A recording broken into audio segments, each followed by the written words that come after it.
Good evening. We're going to go ahead and start now the regular commission meeting on Tuesday, September 10th at 7 p.m., but really it's 8:10 p.m., so we'll see what we can do on that. Madam Clerk, call to order. Here. Thank you. Vice Mayor Samari. Here. Commissioner Johnson Sadella. Commissioner Tudor. Here. Commissioner Wise. Here. The manager advised me that Commissioner Johnson Sadella had to leave for work engagement, and so I'm just announcing that. I was asked to. We're not going to do the pledge since we did it the last meeting. We're running over. So when Senator Piso comes here, we are going to pause wherever we are to allow Senator Piso to present. Okay. We'll move to the addition, withdrawals, and deletions to the agenda. Are there any addition, withdrawals, and deletions to the agenda? First, I'll ask staff, and then I'll ask Commissioner staff. Yes, we have one we'd like to pull from the consent. The regular commission meetings from August 6th. There was apparently some errors in the minutes, so we want to correct those and bring those back for October. Okay, that item is pulled. Are there any other addition, deletions, or withdrawals from the agenda? I was going to add this for discussion tonight, but I'd like to move it to the next one in reference to the hurricane, how we did, not good and bad. I hate using the word good and bad, but the positive and negatives of the last one. So I was hoping to have a discussion tonight, but I'd rather move it to the next meeting and put it on the agenda. The Public Works Manager will be giving a little presentation that will cover what we've done as far as preparations for Dorian and what we've done the past couple of weeks. So that'll be coming up tonight. Okay, well that's what I wanted, just to get a commission to have a discussion. Thank you. I'm going to make a motion that item 12A be removed from the agenda on the following grounds. Before I do, I'm going to give the attorney a chance to speak because there was a memo on that item. I submitted a memo. It's included in the agenda materials. This item presents a conflict for me and my firm on its face, and for those reasons, we submitted the memo that we submitted on behalf of Gray Robinson. And I think the memo speaks for itself, but just to be clear, as a housekeeping matter, I cannot advise the commission on item 12A. It's a conflict of interest for me and my law firm. Okay. I'm making a motion that item be removed from the agenda on the following grounds. First, it violates the charter and is not proper procedure, period. Specifically, the section on removal of a charter officer. The village attorney is a chartered officer and has that specifically has a certain due process and public hearing that's associated with that. Second, we signed a contract that has very specific guidelines regarding to billing disputes. Third, the attorney informed us in this memo that she cannot serve as counsel on the item. I am not comfortable proceeding on this item without counsel, and I'm assuming my fellow commissioners may share those concerns.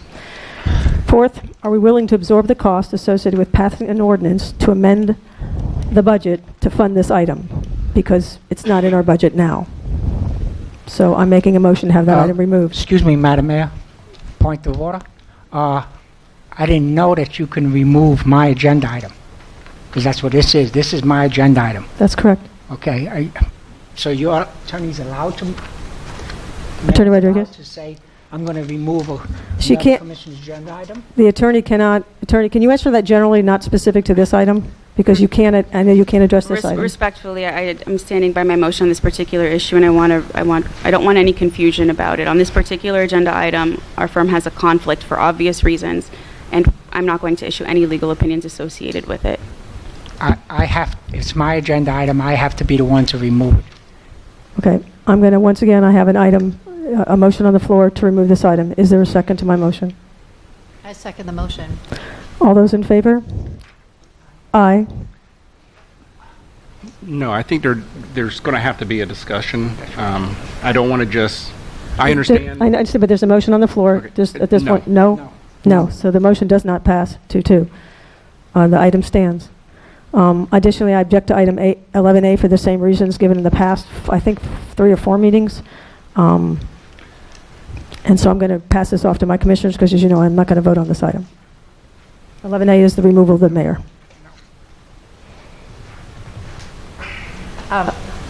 If I may, Madam Mayor, I believe that we're still waiting for an Attorney General opinion on this matter, and that to discuss it in this forum would be inappropriate and possibly expose us to liability as a commission. So, in an abundance of caution, I agree that this should be removed from the agenda for like the 3rd time.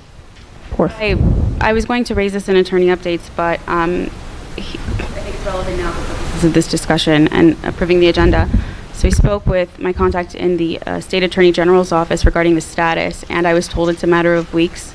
It's being finalized and approved by the State Attorney for publication. All of these opinions are published in Westlaw and LexisNexis because other people rely on these opinions for legal authority. So it's in that phase as of last Thursday.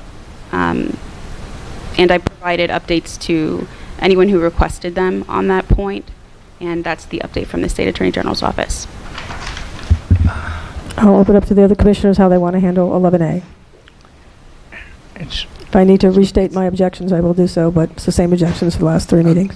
Again, I make the same I'm sorry. One same at a time. motion that this is my item, and I get to discuss the item. While I think it's imprudent if Commissioner Samaria would like to discuss it on his own, I in an abundance of caution, so as not to expose us to liability, and because I'm more than happy to wait a couple of weeks for the Attorney General's opinion and discuss this at our October meeting, I continue to support the motion to remove it from tonight's agenda. Dangerous. Very dangerous. Commissioner Tudor? Very dangerous. I understand Vice Mayor Samaria's objection, the fact of an item of his being removed. I mean, I know typically we try to stay away from that practice of other commissioners removing other commissioner items from the agenda. So I completely understand his concern with that. However, I'm going to voice what I've stated the last couple times this came up, that I think that it would be a much more productive conversation once we have that guidance from the Attorney General's office. So that is the only reason at this time that I think this item should be set aside until we have that opinion from the Attorney General's office. So is there a motion on the floor to remove the item? Okay, don't I get to make a comment? Sure, if you want to make the Okay, I'll comment. make my statement now. For the past 2.5 years, this commission has not been doing its job in its charter states, and in turn has been failing the residents of Biscayne Park. This is not acceptable. We need a change of leadership, and we need it now. We as commissioners sit here and hear from the public month after month about issues of abuse of power, documented charter violations, and other bad conduct coming from one person. Yet we refuse to discuss and deal with the problem. Why? We are doing a disservice to our community by not holding each other accountable. The public has made it clear they no longer trust this mayor, and in turn don't trust the commissioners. The mayor can no longer continue to lead this commission and continue to meddle with village operations. I would like to hear from Commissioner Tudor, and I was hoping to hear from Commissioner Jenny Sardello, and I'm sorry, I hope everything's okay when she had to leave, who's responsible for doing nothing for the mayor's behavior for the past 2.5 years. Okay, I'm going to object at a point of order. What you're doing Please, is... point of order, do not... No, this is point of order, and I am the presiding officer. Here is my... Please sit down, sir. Please sit down. You are introducing the item, and I'm going to tell the attorney, my objection is he's introducing the item through the withdrawal or additions process, and he's therefore creating a discussion on the item without the item being allowed into the agenda. So I have a problem with this, and I'm stating it now publicly. Attorney Rodriguez. I'm allowed to make my statement according to Robert's rule of law. Right now, the item before the commission is agenda approval, and clerk, if I'm not recalling correctly, please correct me, but the commission already voted that this item is tabled until there's a state attorney general opinion on this item. So the commission has the right to change its mind.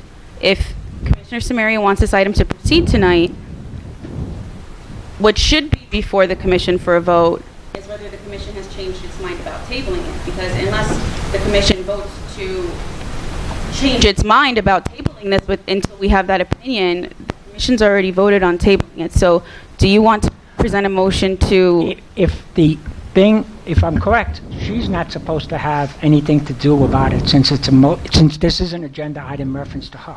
Am I correct? No, she's allowed to state a legal objection as an individual and in her capacity as mayor, which Which This is is my exactly what I'm understanding doing. is what you're doing if you're doing something Correct. else. Okay, so then the item is technically tabled unless you move the commission to change its mind because the opinion isn't here yet. Do you want to That make would that be the motion? proper procedure. I Vice am Mayor? allowed to make a statement. Whether or not the commission comments on it, I'm allowed to make a statement. And this is my statement that I'm making. This is not my motion, this is not in reference to my actually what I would be covering if it was the agenda item. This is a statement that I knew was going to happen tonight, that this was going to be, because you assured us at the last commission meeting, and I'm sorry that Jenny Saldala was not here. You said at the last commission meeting, and I'd like to know who the person that you spoke to, because I think we should have the name that you spoke to, because you made a comment at the last commission meeting that it was going to be the next month. You said that before that, it was going to be the next month. Now you're saying it's going to be 2 weeks. We don't have no assurance that there was an actual statement that was made that this was going to be done in 2 weeks. Well, I don't want to get down the rabbit hole about why I think there are now delays in the issuance of that opinion with the State Attorney General's office. I don't want to rehash that. I said it in the last meeting.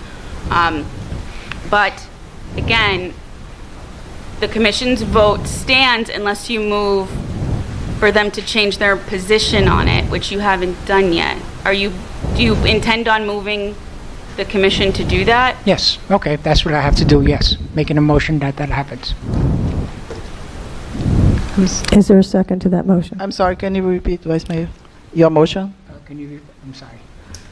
And On the if I'm- mic, If I'm incorrect, correct me, okay? Yes. It's my understanding the vice mayor has moved the commission to change its mind and its earlier decision to table this particular item regarding removing the mayor until there's guidance received from the State Attorney General's office.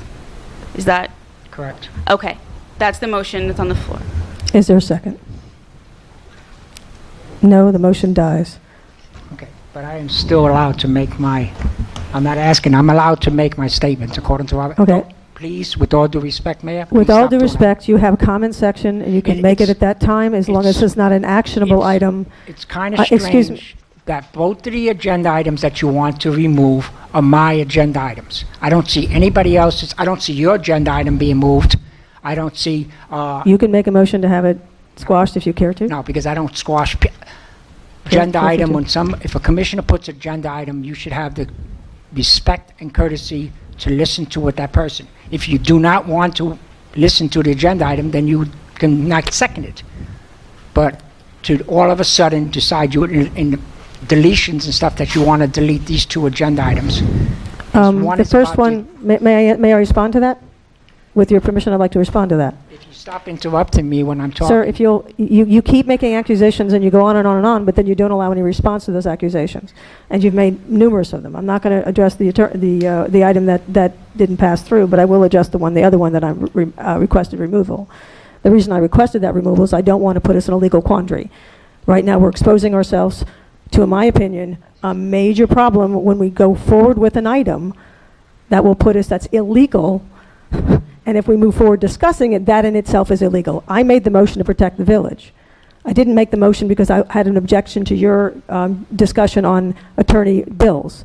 I have an objection because you're specifically asking to remove the attorney. You've asked to remove me, now you want to ask to remove the attorney, but you want to do it with outside the charter.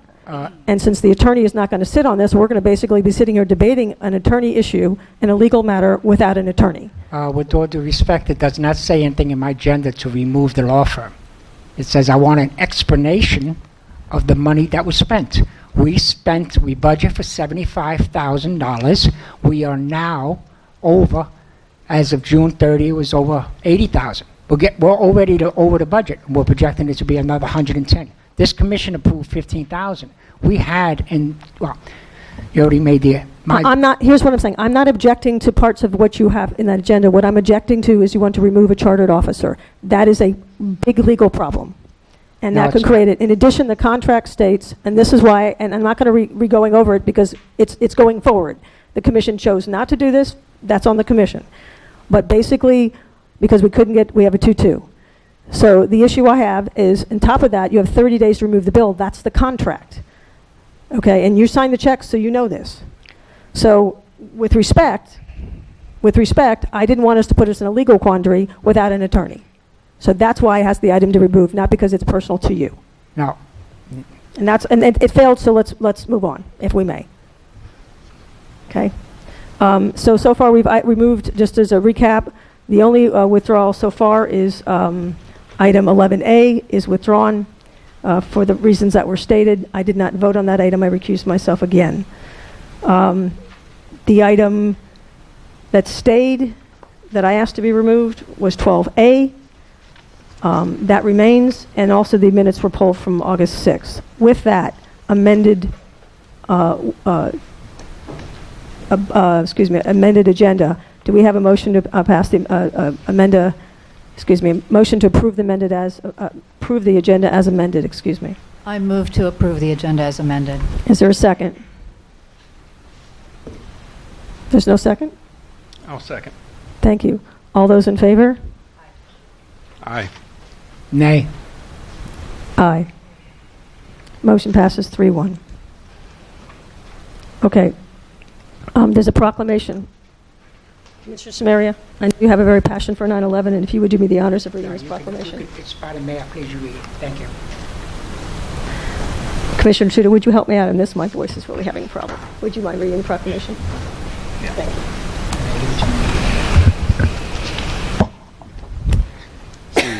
Proclamation, Remembrance of September 11, 2001.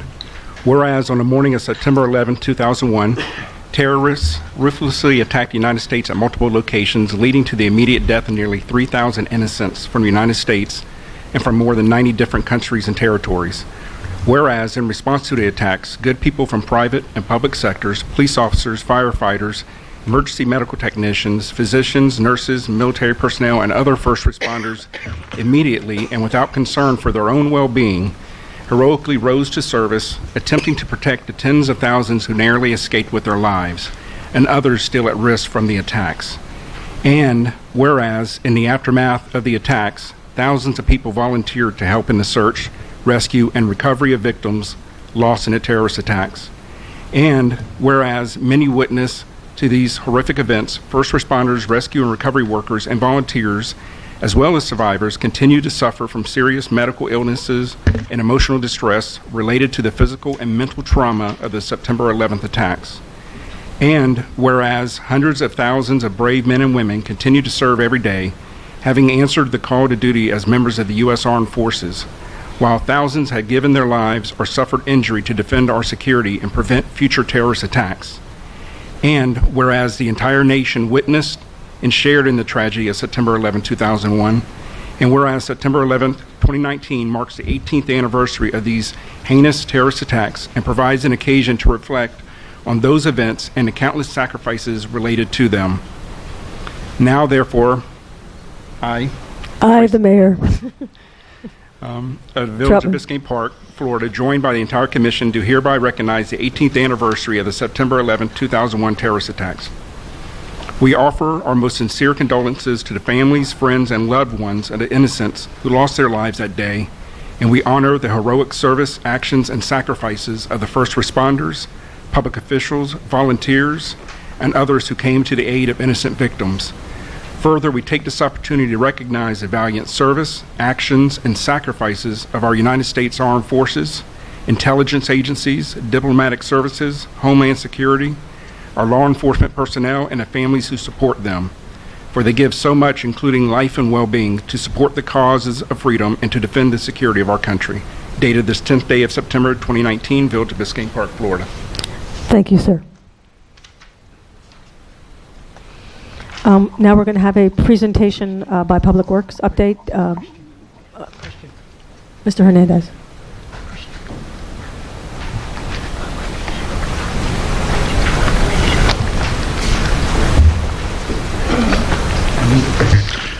Thank you.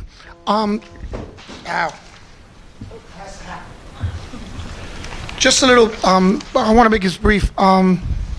It was a hectic 2 weeks. Started August 27th. My manager called a meeting and for all our staff to start getting ready for the storm. We did prepare well. When the manager gave us the go-ahead with the police and with code enforcement, with the city staff, we all started moving and shaking.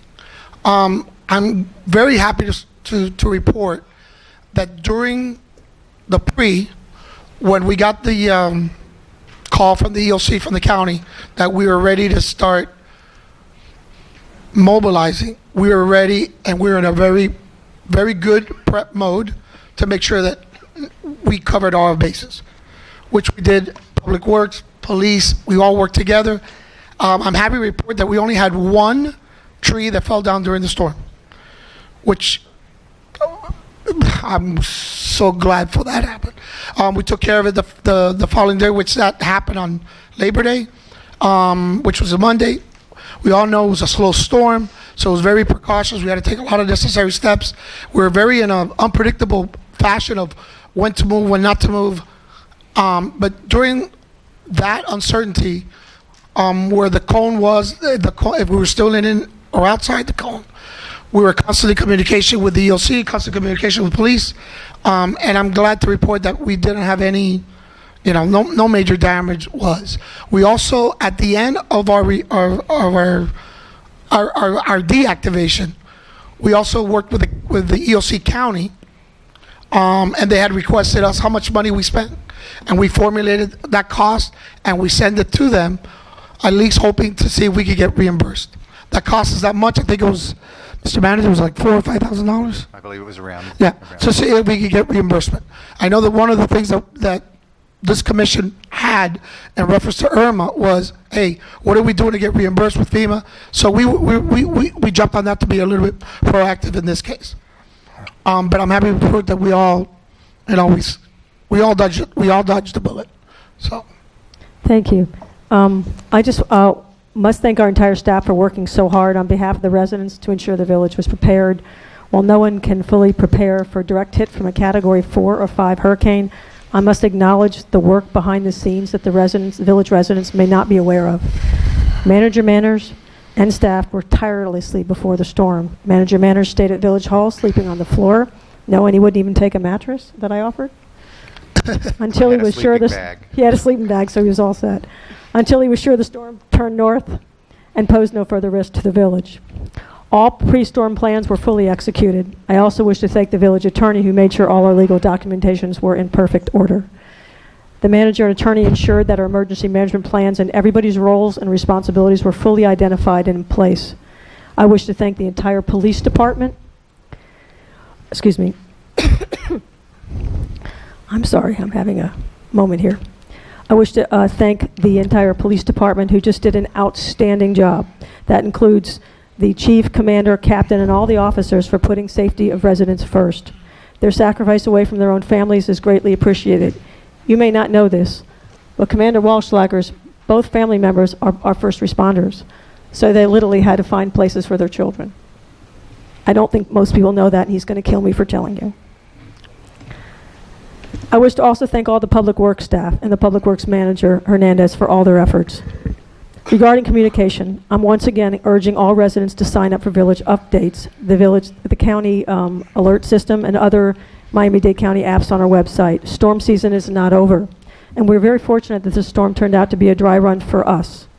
We did not use Everbridge emergency push messages as Hurricane Dorian turned northward. I did want to ask the manager a question. Can we possibly do a test and an opt-in? Is there a way to do that? I will check with them on that. Okay. Typically, the portion that we're subscribed to right now, because it's not opt-in, it's only for emergencies. Like if the hurricane had come closer, we would have been using it for emergencies. We are going to work at setting up an opt-in portion of it so that we can collect, residents' cell phone numbers and landline numbers, and then use that as an opt-in so we can send, marketing messages and so forth with that. Okay, I will conclude very quickly, and then centerpiece will be on. The village partners with Miami-Dade County Emergency Management. The village partners with Miami-Dade County Emergency Management. The majority of the emergency management functions, including fire rescue and evacuation orders, lie with the county and not with the village. Our declaration of emergency follows the governor's office and the mayor's office, and the attorney made sure we were right on par. When they stepped down, so did we. Regarding evacuation orders, if you're not already aware, the village has 2 evacuation zones, Zone C and Zone D. From the village north to 119th Street, I'm sorry, from all the way north to 119th Street is Zone C, which would be likely evacuated in a Category 3 or higher storm. And from 119th, the north side of 119th to 121st is Zone D, which would be evacuated in a 4 or higher category storm. Please sign up for the apps, and if you have any questions, you can look on the website. Everything is there. Is there anything else you'd like to add, sir? No, I just wanted to give a brief that we survived, we dodged the bullet, but I want to thank all you.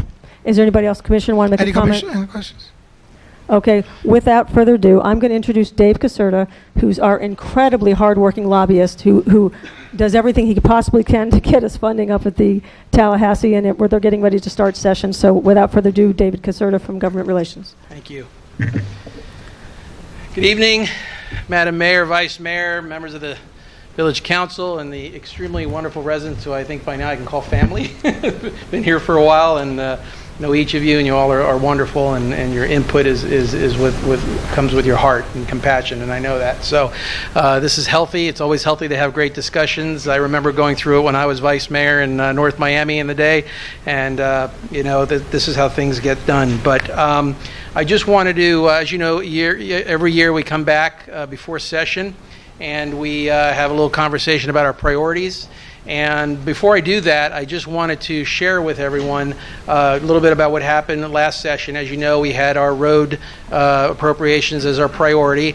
They had a very interesting budget year. TED transportation appropriations budget was, cut down a little bit, and not a lot of great projects got through, and ours didn't.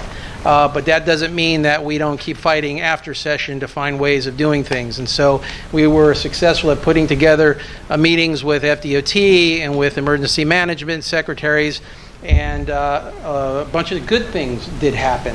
And I'm explaining some of the things that happened, then I'm going to introduce someone who is one of the biggest reasons why those things happen as well. And first is, as you know, the last hurricane, you'd submitted 3 reimbursement invoices for work that had to be done in a very tough emergency situation, and they were rejected. And when we found that out, we immediately set meetings up with the appropriate folks, secretary, and after those discussions, we were told to appeal, and we did. And I have to tell you this because it's important to give credit where credit is due.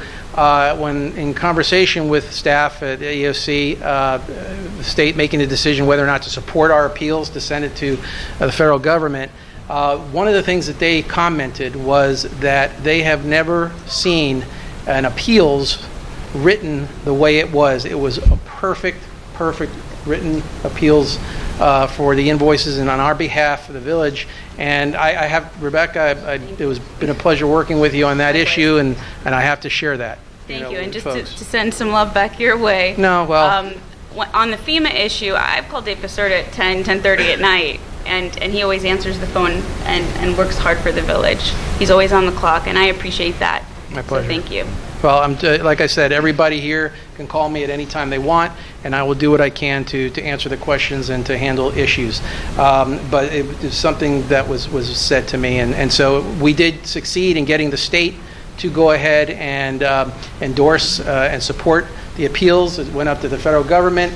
We recently, I believe, if I'm correct, Manager, we have one of those invoices have been paid already? One has been paid, Okay, yes. so hopefully things will start moving properly. The other issue was the poles that are on 6th Avenue and the horrible-looking site that was there. Well, we put the utility groups, companies together. They started getting their act together, and I understand that that's beginning to work very well as well. Poles are starting to come down. David, how many left? I'm sorry, I'm so excited. David, how many left? 3? 4 left. So now I can tell you why all this happened.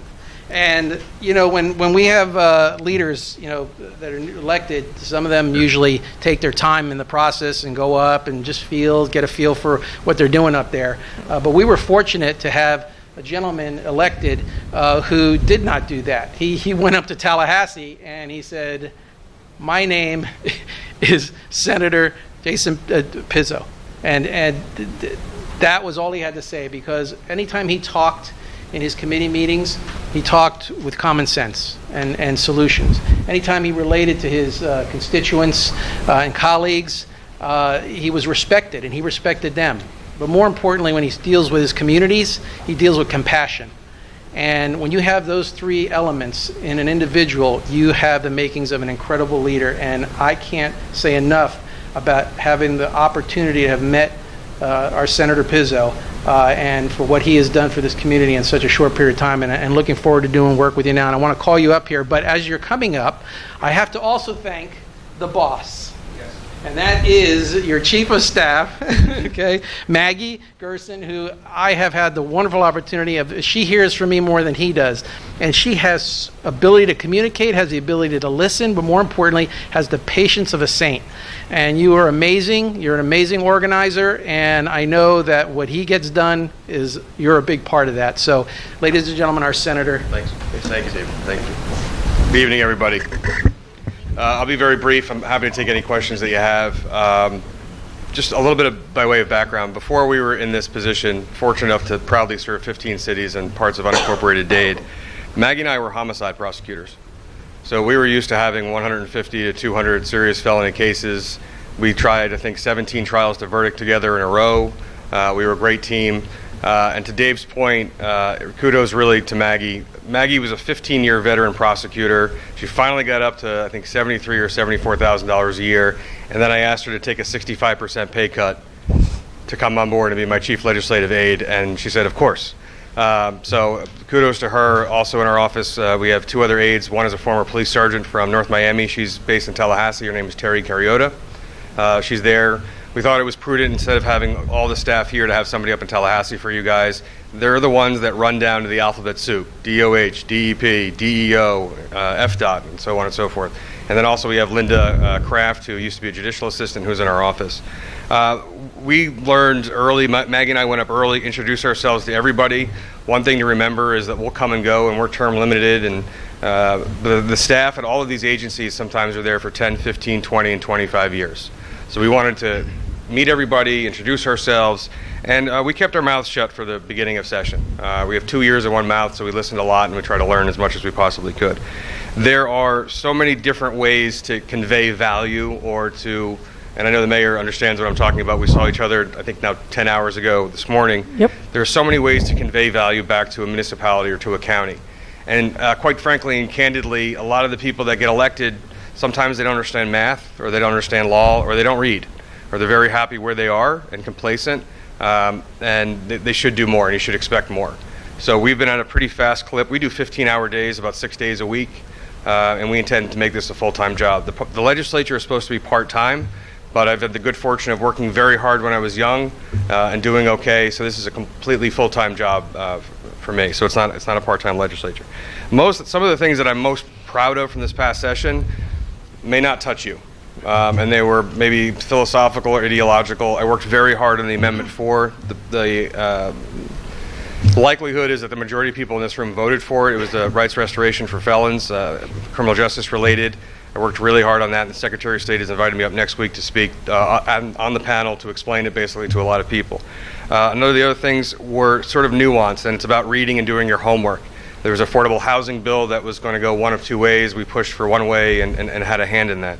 I had a number of bills passed. I didn't really ask or keep score, but for a freshman Democrat in the state Senate, we had 3 standalone and 4 bills consumed by others into their bills. To have 7 bills passed in your first session, signed into law by the governor, is a pretty big deal, I'm told. Unfortunately, while we were very conservative with what we presented funding-wise, we experienced very, very strong headwinds from Tallahassee as it relates to a number of projects that would had a nexus to Miami-Dade County. And if I can explain that, it was very difficult to get funding for projects that may have hooked up to sanitary sewer or relied on Miami-Dade County. The general consensus, if you were following any of the session stuff that was going on, was about MDX and the transportation, the state taking away and preempting and all that. I was proud to be named the local home rule hero by the Florida League of Cities because I voted against some, it was very unpopular to vote against some bills that I did, but I laid the case for it. But Miami-Dade has not honored a consent decree from the federal government to rip up, repair, and replace the 55-year and older sanitary sewer lines that we have under here. The sense of urgency for septic, the conversation has just been started in Tallahassee. I'm proud to tell you that yesterday, to realize how effective this has become, yesterday we had a Dade delegation meeting. That's all of the Miami-Dade County commissioners and all of the state legislators from Miami-Dade County. finally yesterday, commitments, seemingly unsolicited, from county commissioners to convert all septic tanks to public sewer and find a way that the county or the state has to pay for it, realizing and appreciating that while it's a great expense to the individual homeowner, it's de minimis for the county, basically to save. Whether you believe that we're at the end of an ice age or that we have climate change, we can't have septic tanks anymore. I know this entire village is on septic tanks. That's something that has to be taken care of and converted. The other thing that we've talked about as it relates to transportation is you did not get the $915,000, but you knew early.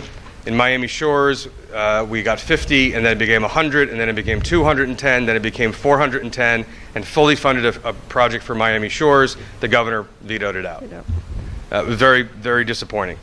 But to get water projects and water as it relates to stormwater, as it relates to wastewater, as it relates to septic, and all of those programs, I know we're pushing still to have you guys qualify for the DEP Small Community Wastewater Treatment Program. Those are the things, if we've got to move the needle legislatively of what the parameters are, we will. I think you guys are off by $100, something really low. Something low. It's tiny. I think it's a couple tiny. $100. Yeah. So, folks, if I can, just 10 seconds of indulgence. The Department of Environmental Protection for the state of Florida has what's called the Small Community Wastewater Treatment Program.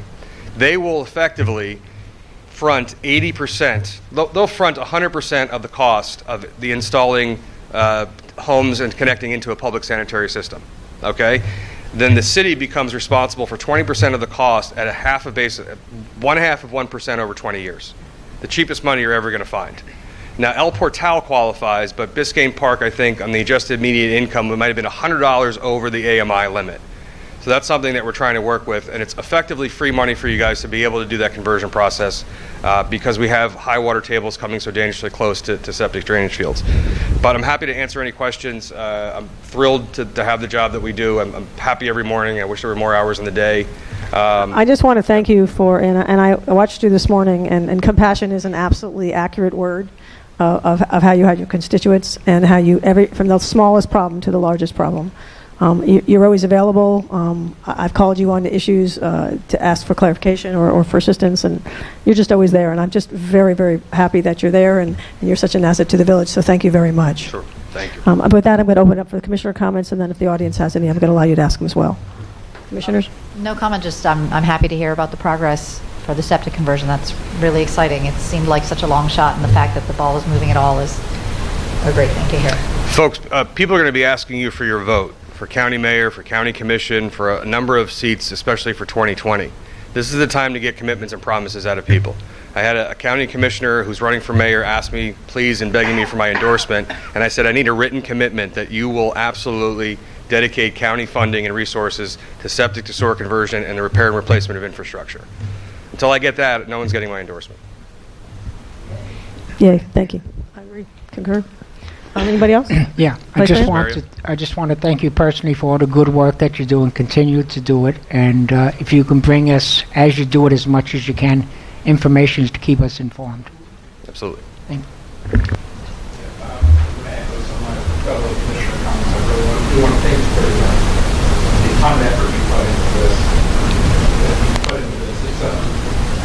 Septic to sewer is no longer an issue that can be ignored. It's going to be something that's going to have to be done, and I know we've talked about it for a couple of years, I believe, now here. So I definitely appreciate all the work that you've put into that and all the work that you're continuing to put in on that project. And it's actually a very welcome relief to see somebody who does more than just make a promise, that actually backs up what they say they're going to do. So I truly appreciate that. I just want to make one last comment. He not only backs what he does, he finds other solutions. So if there's a roadblock, he doesn't understand that word. You held a whole conference on FDOT and the situations with traffic, and he had everybody up here from Tallahassee flown in for us to ask questions and people. So it's not just that he will pick a project and try and fund it through appropriations. It's if it doesn't work that door, I'll find another. So thank you very much. I took a call earlier before. That was the Department of Emergency Management. So the director is going to be coming down here. We'll be inviting all the municipalities. If there's any outstanding IRMA issues, you want answers beforehand, you want things signed off, and we also sent a text to the DEM assistant director to make sure the Biscayne Park, the round 2 is everything is okay. Mayor, to your point, and I don't know if the residents are going to be happy about it to hear, but when you guys asked for road resurfacing, and we've talked about this before, we had asked the FDOT secretary, well, inevitably you're going to be doing work on Biscayne Boulevard. If some sections of some towns want to volunteer, don't get upset when you first hear this, wait for the ending, want to volunteer to be a detour route for some temporary amount of time, FDOT repairs and replaces and leaves that area better than they found it. So instead of me trying to get $915,000 out of the general revenue, FDOT's got the budget that they have for the projects they have allotted. If they ask if Biscayne Park is willing to be a detour to some section or off of some section where El Portal might want to volunteer to do it, or Miami Shores or so on and so forth, they'll leave the road better than they found it. And that effectively yields and results in the same thing that we had asked for a year before, which is a much tougher task. And that was one of the workarounds that we talked about. Thank you. I have one question. The EMPG, did Biscayne Park not qualify? It's an emergency management emergency program. management? Yeah. We can talk about it offline. I will have to double check that. Yeah. I think So there's don't a remember. process, and that's something I was going to talk with you about. Okay. Probably an application process that we'll have to follow, and we'll get together on that. Because you guys still need a generator, right? Yes. Okay, so Please. the $58,000 generator you guys need, there is a program that all 412 municipalities in the state can take advantage of, which is an emergency management program that the same director for the Department of Emergency Management grants to cities if they have basically a disaster plan in place and somebody that's the lead on it. I think there's a training course involved. It's not a huge learning curve. I'm sure it'd be fine. But that gives you up to $100,000 a year to use at your discretion for disaster relief. We will be applying, right? Yeah. My commissioners? Yeah. No, You- yes, that's- yes, we will. And the director himself, Jared Moskowitz, said, take the $100,000. They can buy the generator all day long. I mean, he said that. He literally said that in my office. You can buy the generator. Thank you. Sure. That's fantastic. Go ahead. As you can see, he thinks outside the box, and that's also what's great. And I also want you to know that just because you have Senator doesn't mean you don't need me anymore. Just out there. But go ahead. You wanted to open the floor because what we wanted to make sure is the priorities from last year. Obviously, we're still the priorities this year, so that we can get moving on filing the appropriations. We won't have time for everybody, but I would like to allow you to have a couple questions. Is there any questions from the audience? Oh, I'm sorry, Vice Mayor. Do we need to make a motion to give the city manager to go to that direction to file for that? We can actually talk about that if you don't mind. If you want to do it now, go ahead. Do you want to make a motion that you'd like the manager to pursue the EMPG funding of opportunity? Yes. Okay, is there a second? Second. All those in favor? Aye. Okay. Okay, open the floor for public comments, questions, Q&A. We're going to make this a little bit informal. Are there any questions from the audience? You're off scot-free. Thank you. And Senator, one last thing too Yes. before you go. I want to thank you and your staff for reaching out to us before Hurricane Dorian to offer help with any preparations and so forth. It was great to know you were there, and fortunately we didn't need it this time, but we have your number in case we do next. So thank you. Absolutely. Thank you very much. All right. And folks, never came into this very fond of the idea of lobbyists and all that stuff, but Dave is a nudge, sits in my office, doesn't go away. Did you ask? Did you do? But he really is an asset. I know you guys have a choice and a selection and all that stuff. But the one thing that lobbyists are supposed to do, their real job, is supposed to give you the information that you need, that you read it, that you review it, and he does that. And that I appreciate. I cannot say that for everybody.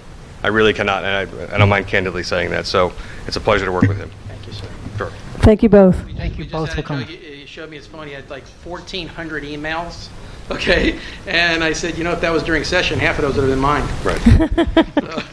Thank you so much. Sam. Thank you. Thank you so much. So just want to make sure that our priorities, which were the road, the rec center dollars, the generator, and pathways were still on the agenda so that we can begin to move forward and start having some dialogue so I can work with the manager to fill out the appropriations docs as well. I think the issue was when he first spoke about it was water pipes, sewer, road surfacing, and all combined. Yes. So I think those were the second one was generators. The third was bike pathways and pedestrian walkway, and the fourth was lighting for the rec center. Right. So I'll ask my fellow commissioners, are those still our priorities? Yes. Yes? Yes. Question, the 100,000 that if we apply and we get it, would that be able to go? No, wouldn't be able to go. That would only be able to go for what? Well, generators, that's one of the things that it could also assist for. So that's it why go- could your it re- go your for your your lighting? your motion was excellent today, Yes, Vice Mayor. for- So for thank you. lighting? Huh? For lighting? Wouldn't that be considered Uh, emergency?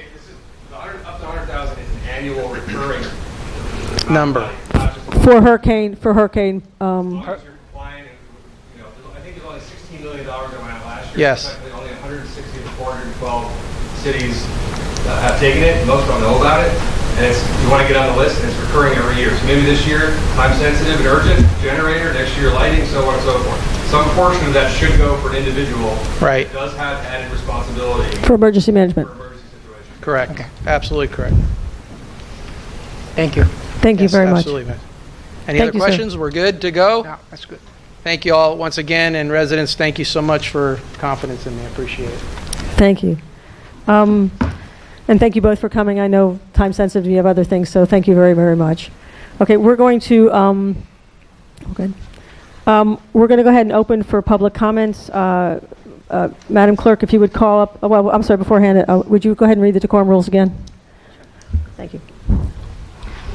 All comments must be addressed to the commission as a body and not to individuals. Any person making impertinent or slanderous remarks or who becomes boisterous while addressing the commission shall be barred from further audience before the commission by the presiding officer, unless permission to continue or again address the commission is granted by the majority vote of the commission members present. No clapping, applauding, heckling, or verbal outbursts in support of or in opposition to a speaker or his or her remarks shall be permitted. No signs or placards shall be allowed in the commission chambers. Please mute or turn off your cell phone or pager at the start of the meeting. Failure to do so may result in being barred from the meeting. Persons exiting the chamber shall do so quietly. If you have not signed in, please feel free to do so. Madam Clerk, call the first comment. Rox Ross.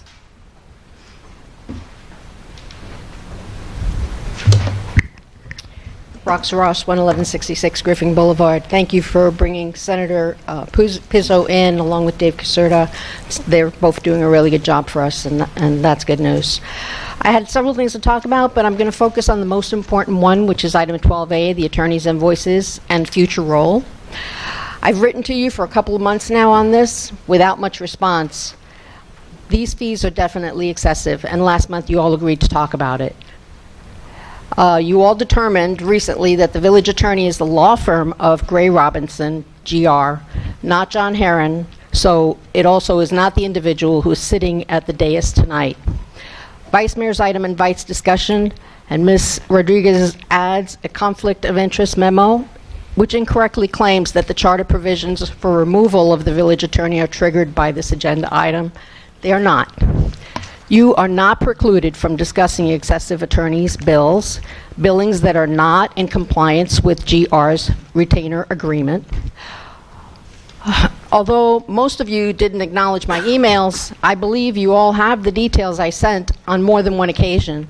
Tonight, I just want to highlight that the May 7th meeting, at the May 7th meeting, GR billed 20.3 hours involved with that meeting. That's nearly $4,000 in fees for preparation and attending one meeting after the no-charge discount.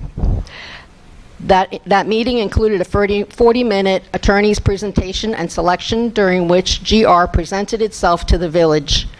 All three of the GR attorneys in the room billed the village for their time, the shortest entry being that of Ms. Rodriguez for 3.9 hours, which happens to be the entire duration of the meeting.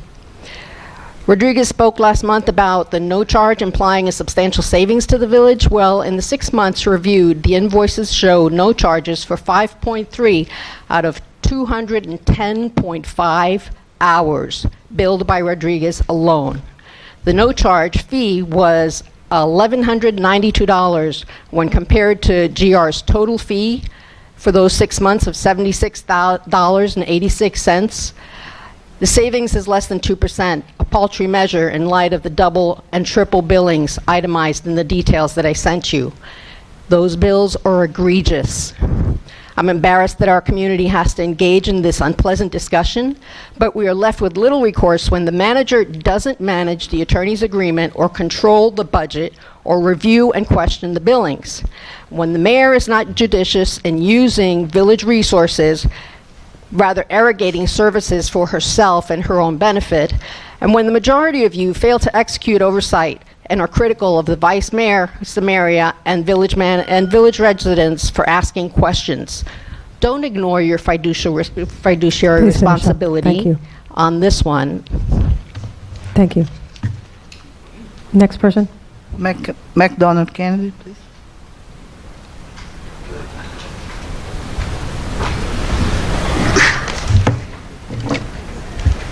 I can't remember the last time I looked up and saw an entire commission sitting at the dais. I'm MacDonald Kennedy, 11705 Northeast 11th Place. Start by thanking Dan Samaria for a touching 911 memorial on Sunday. I'd never attended one before, but I'm glad I did. Christian, your comments were also quite moving. There were lots of kids there, and that was really nice to see. I wish more residents had known about the memorial service. # communications plan. Last meeting, some commissioners recognized that they may not have performed their due diligence on nominees for board appointments. As a result, you made the ethical decision to postpone the vote until this evening. Over the past month, I hope and assume you used village resources to get complete information on all the applicants. Quasi-judicial boards in particular impact the quality of life and finances of village residents and property owners. If residents must stand before a board and ask for permission for things, you need to know about the character and demeanor of prospective board members and their histories with other residents. If you did not perform your due diligence, regardless of what you think you know about the applicants, I suggest that you recuse yourself from the votes tonight. If you did do your homework, you likely learned many things about some of these applicants. You saw police reports and investigations and their results. You saw court documents and the results of those cases. And you saw evidence that was presented. You saw emails between applicants and the members of the boards they sit on, particularly those slandering other residents. You sat in on board meetings that applicants sit on now or have in the past. You witnessed those interactions and you asked the other board members if they had any pertinent information to share. You discussed the applicants with the police department.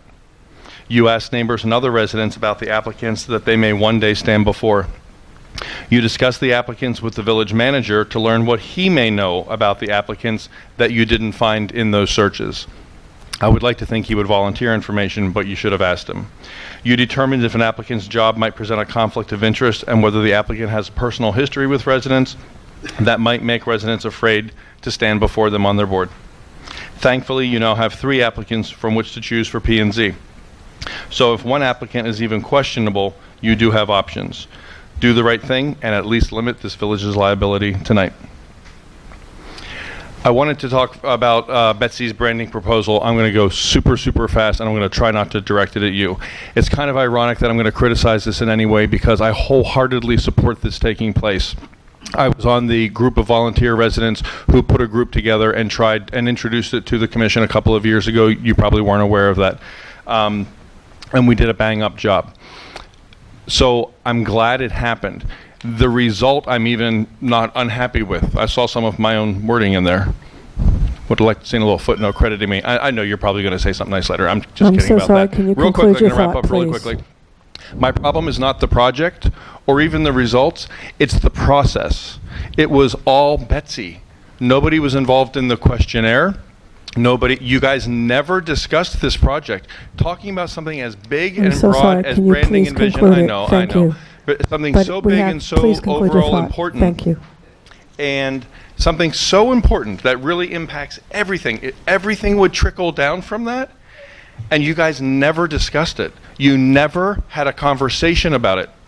She I'm sorry. just I'm going to ask you to did it. conclude, please. Even Thank the presentation tonight, she did. Everything she did. Thank you. So, Mr. full respect Kennedy, for with having all done due it. respect- I would like it to be sort of trashed and started again and done the right way. Thanks. Barbara Q.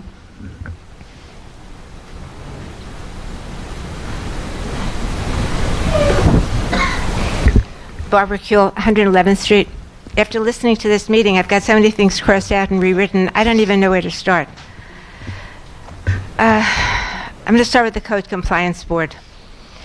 The Code Compliance Board, the Code Review Board, Crime Watch, 3 boards that our mayor has been gunning for since she took office.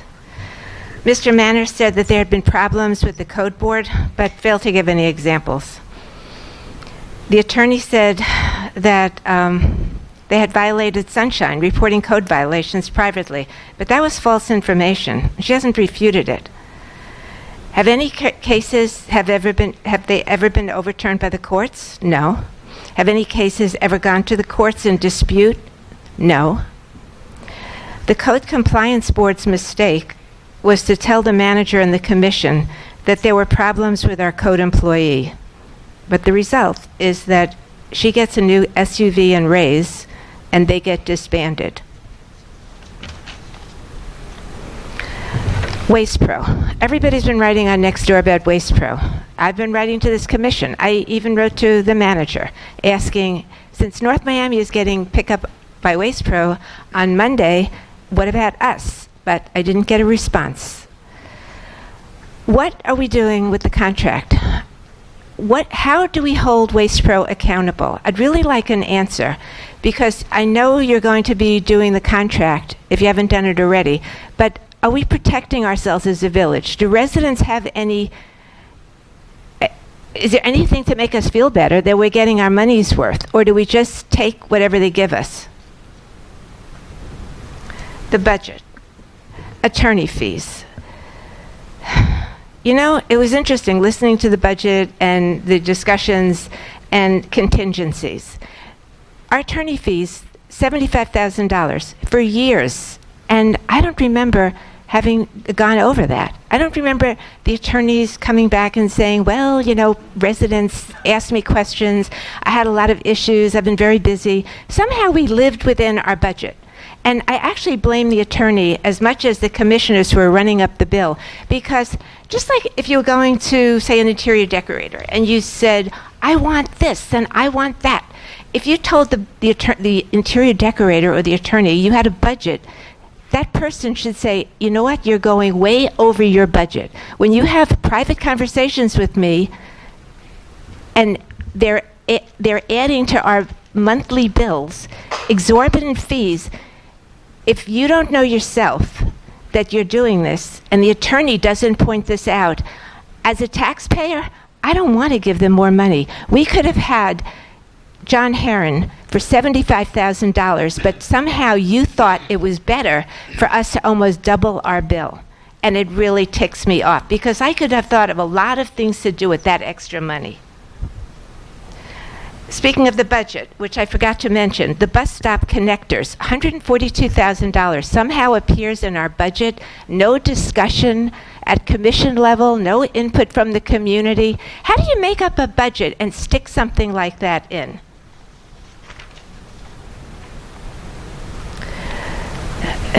Again, you pulled the review of the attorney's bill. You should be ashamed of yourself. This is something this commission should be talking about. Thank you. Madam Clerk? Janie Anderson.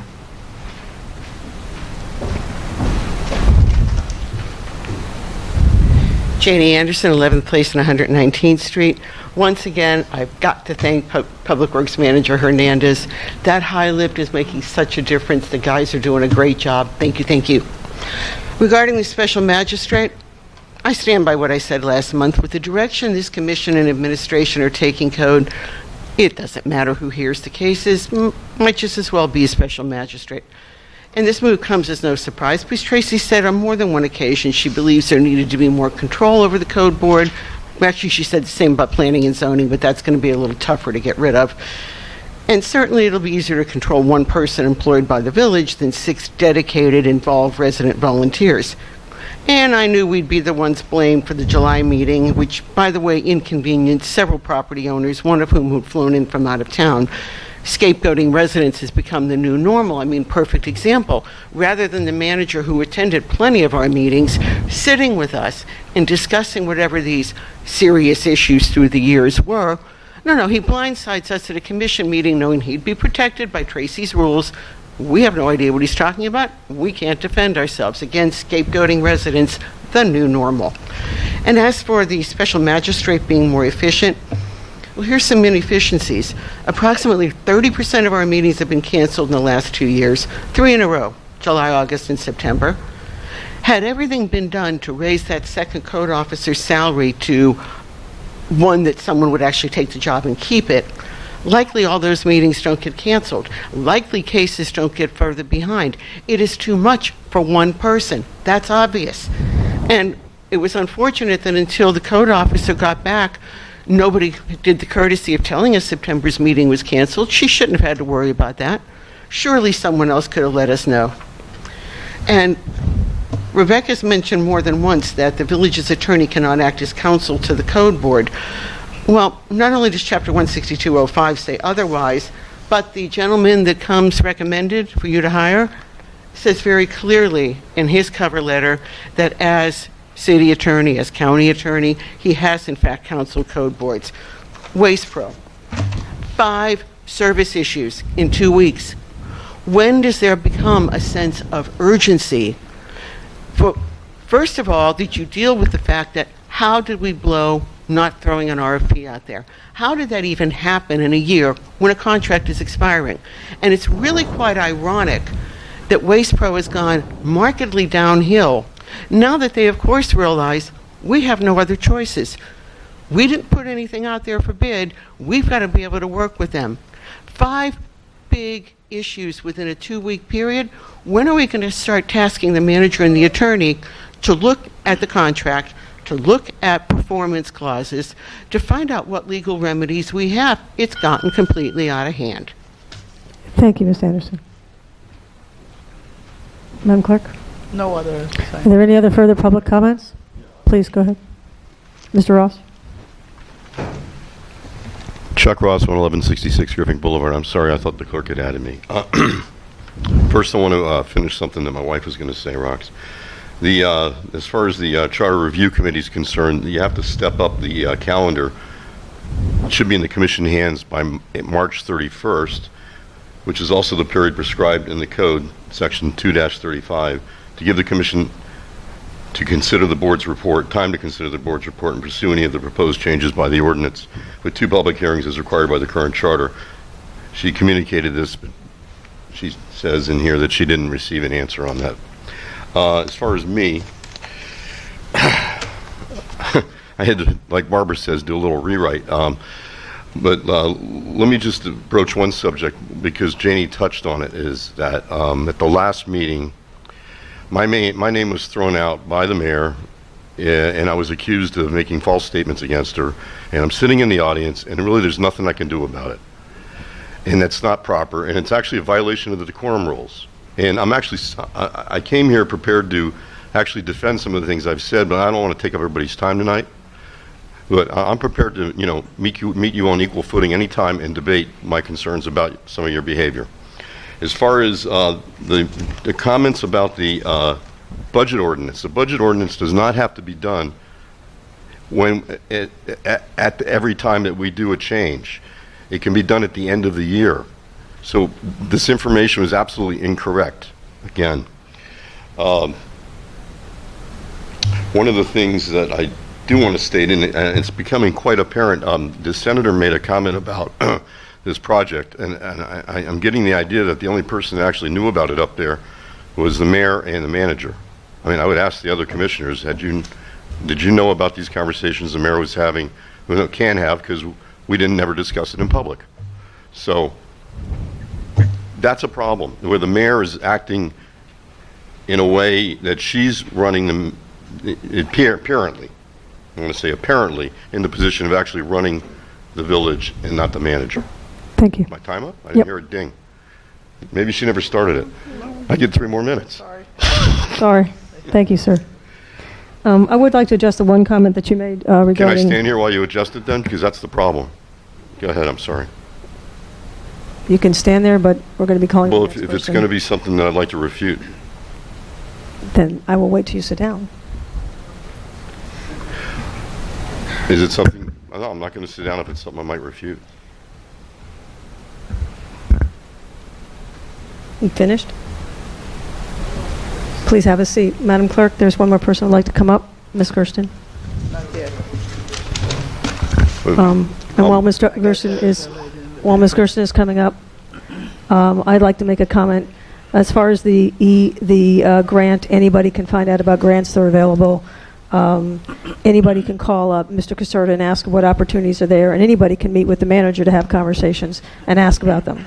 Manager, did I ask you about how we were going to fund was there any possibility we could fund, and I spoke to Mr. Caserta regarding the grant? I'm sorry. Regarding the grant and the budget money, I didn't know the amount or the actual name of the grant, but I did ask you were we seeking funding alternatives at the legislative level. Yeah, yes, that was all. Thank you. So accusations once again false. Ms. Gerstein, could you start the clock, please? Thank you. Thank you. Good evening, Commission.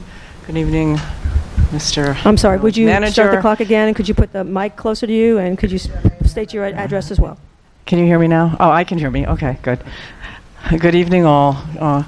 Madam Mayor, Commissioners, Mr. Manners, Ms. Rodriguez, and the audience. I am addressing the Commission. First, I would like to introduce thank you. Thank you. I am Judith Gersten. I've been a resident here for 26 years, and I live at 750 117th Street. I attended last month's meeting, and I was shocked. I don't often come. I think many of you know that. I cannot believe the degree of rancor, malevolence, crudity, hostility, meanness of spirit of the same small group of people who get up apparently at every meeting and criticize and abominate the process of this village in this meeting.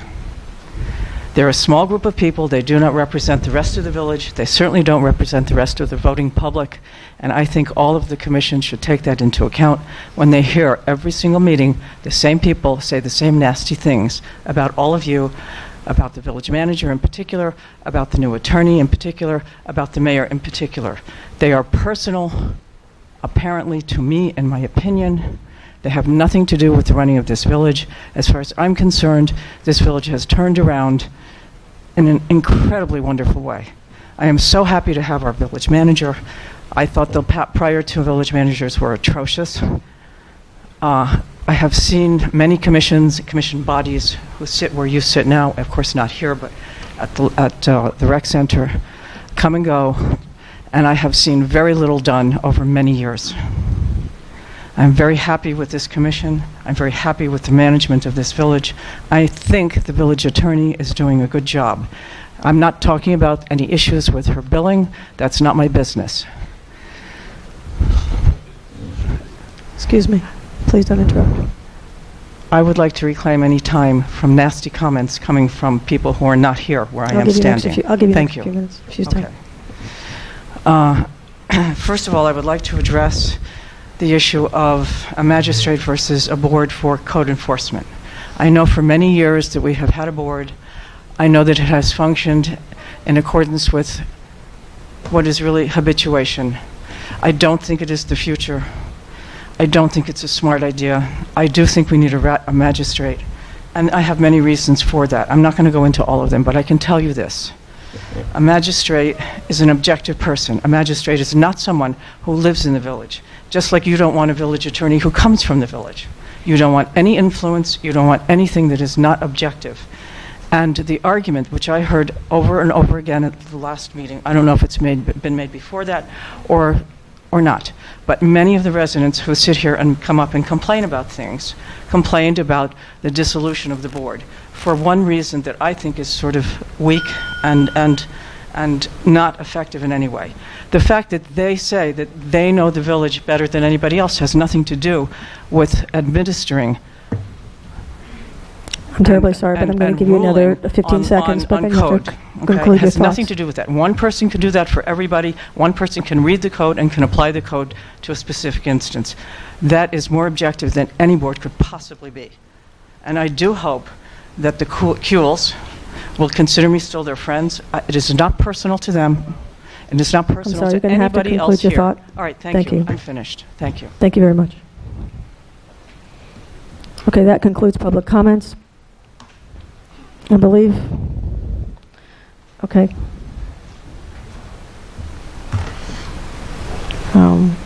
There's nobody else, right?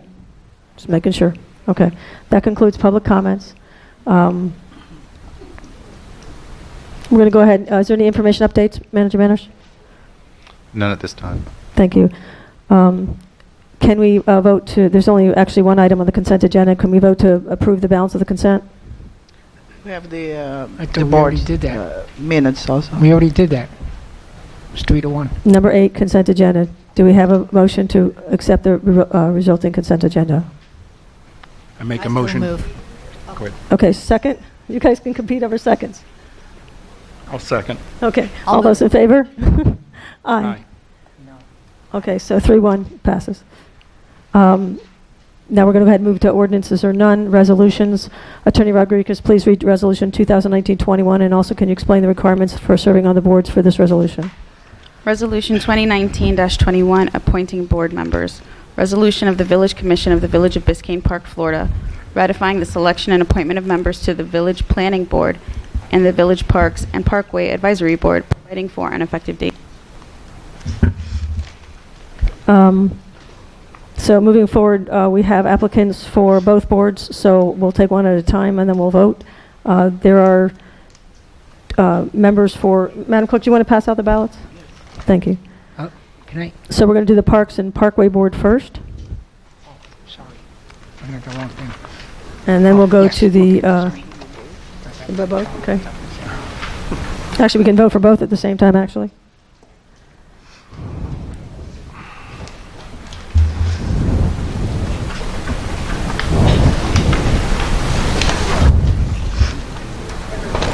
Can I ask for one clarifying point, if I may, on the Planning and Zoning Board?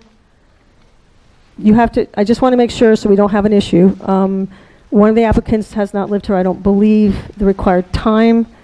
I just want to make sure we're fair. If so, we can still vote him on, but it has to be a 4/5 majority, if I'm not mistaken. Is that correct? That's correct. They have to reside in the village for 6 months. And in looking at the property materials, I don't think that's the case. However, the commission has the authority to override that with a 4/5 vote. 4/5. Now, we have a missing, here's my only concern, we have a missing member, so that would be a 4/5 majority. We only have 4 members, so that would be all 4. Is that correct? I believe so. Okay. Let me check. Thank you. I just want to make sure we're fair. Can I ask you who the person that doesn't live in? Yeah, sure. It's I'm confused. George Camano on the Planning and Zoning Board. Has only lived here for 6 months, I believe. He's on the board already? No, Oh, he's gonna he's be being there. voted to be put on, but in order to have him on, because he hasn't lived a sufficient amount of time, We have to wait. we would all have to be unanimous vote.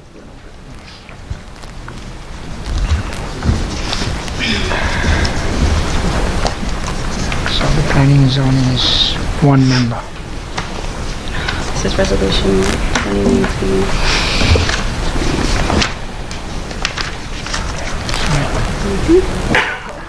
Bless you. Oh, that's Parks and Parks, planning and zoning. Planning and zoning, I'm confused. Sorry, I don't have internet connectivity.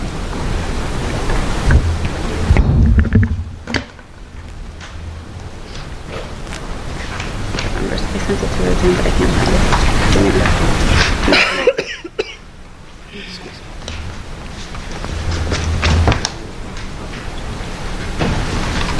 Madam Mayor, that's as to planning and zoning. Would the commission indulge me and vote on the other board appointment at first while I pull this up? Yes. So if we would only have the vote, please, for the Parks and Parkway? Parks and Parkway, and then we'll do the second vote afterwards. I did too. If it changes, I'll ask for it back.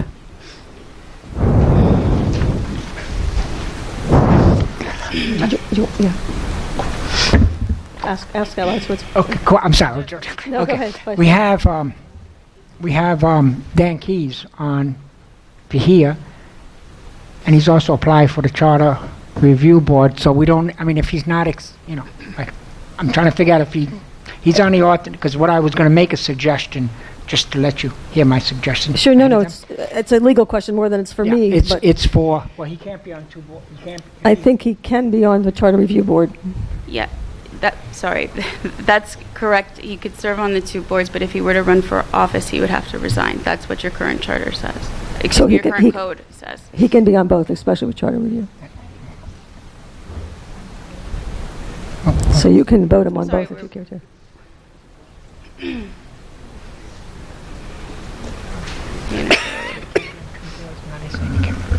I'm sorry, mate. I have no internet connectivity. That's okay. Are you having trouble pulling it up on the I'm having internet connectivity issues. internet with the issues? log tab. Let me see if I can get it I on. don't have internet either. Yes, but I will on it right before we Oh, start really? the meeting. So, is there something? I usually bring a Yep, I'm having the same issue. Can't get on. The planning and zoning is in the land use code, the land development code. Let's see if I can have it. I don't know where that Let me see if I can pull it. It's on the agenda, maybe. It's in the agenda? It's in the agenda, It is. Let's see if I can find it. I think I have it here anyway. Let me see if I can get the whole. Where in the? There it is. right after. I'm looking the for your resolution. application. I couldn't find it. I'm sorry. Right after the resolution, For which board? Because there's several boards. Here, I've got it. for both. I don't have it. Here, I have it here if you need it. Yes, thank you. Sorry.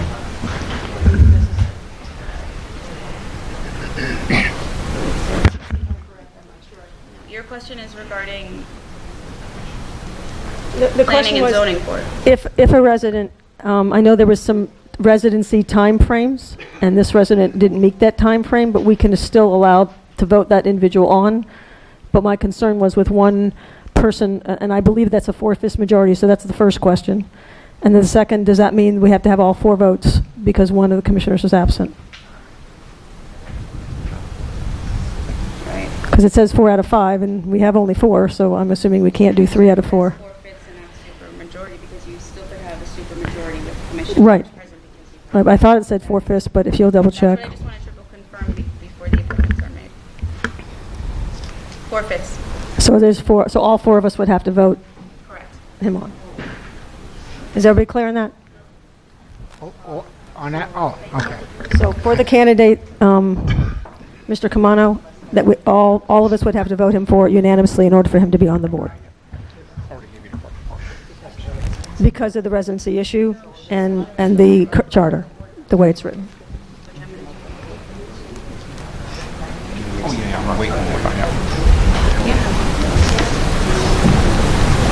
And also, while they're voting, I just want to confirm something we had said before, just to be consistent. In order to be put on the board itself, we'd have to have a majority, not excluding the supermajority for Mr. Camano, but for every other board member, it would have to be the majority of the commission, correct? To the planning board, yes. Yeah, okay. Thank you. Majority means, oh, everybody? Well, no. No, that's a supermajority, right? Right, just for Mr. Camano is the supermajority. Excuse me.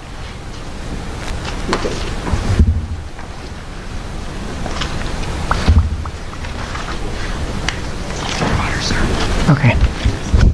There's more. No, you just... Oh, sorry. Okay, wait a minute.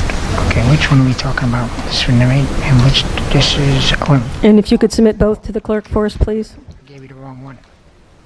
Oh, you gave me an extra one. That's, I was saying, I got 3 papers. Okay.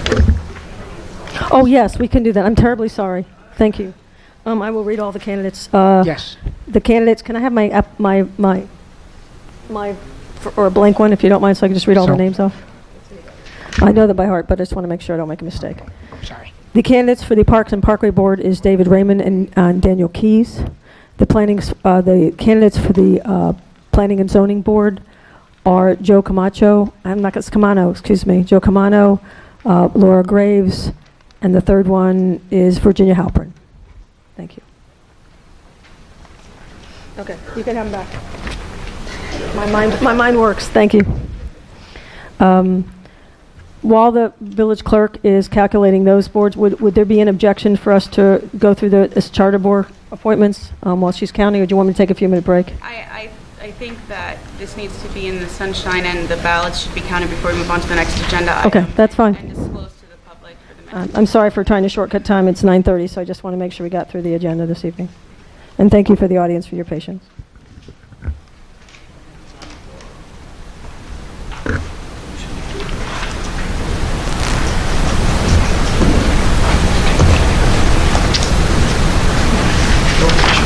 For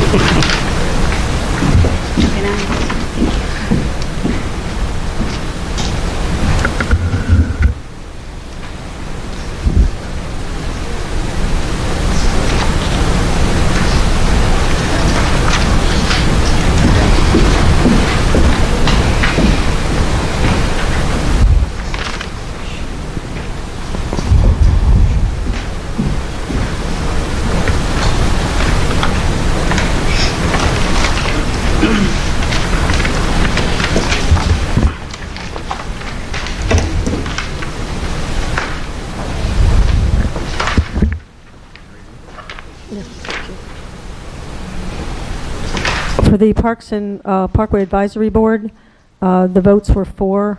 All four commissioners voted for David Raymond. So David Raymond, congratulations, you're on the Parks and Parkway Board. For the Planning and Zoning Advisory Board, there were 3 votes for Laura Graves, and 1 vote for Virginia Halpern. That vote, just to announce everybody, Vice Mayor Samaria voted for Virginia Halpern, and the rest of us voted for Laura Graves. So congratulations, Laura Graves. Thank you. And thank you all the applicants for applying. That is a donation of the time, and I really appreciate the volunteers doing that. Thank you. Did you pass this down to the clerk? Okay, now we're moving on to reestablishing the Charter Review Board and appointing the board members. Attorney Rodriguez, if you'd be so kind to read the resolution and also go through the criteria as well. Resolution 2019-22, resolution of the Village Commission of the Village of Biscayne Park, Florida, ratifying the selection and appointment of board members to reestablish the Charter Review Advisory Board, providing for an effective date. So the Charter Review Advisory Board is a little special in the sense that you have to be a resident, which is required of all boards, as we just discussed, unless the commission votes to override that requirement. But you also have to be a registered elector in Biscayne Park. The village clerk independently verified all the voters' registrations for the applicants before the meeting. They're all registered to vote in Biscayne Park. Their precinct is Biscayne Park. Village clerk, is that accurate? I'm sorry, Ms. Cook Schwinbank. Yes, I did. Did you verify all the voters' registrations? all Yes. of them. And then one additional item before the commission takes a vote.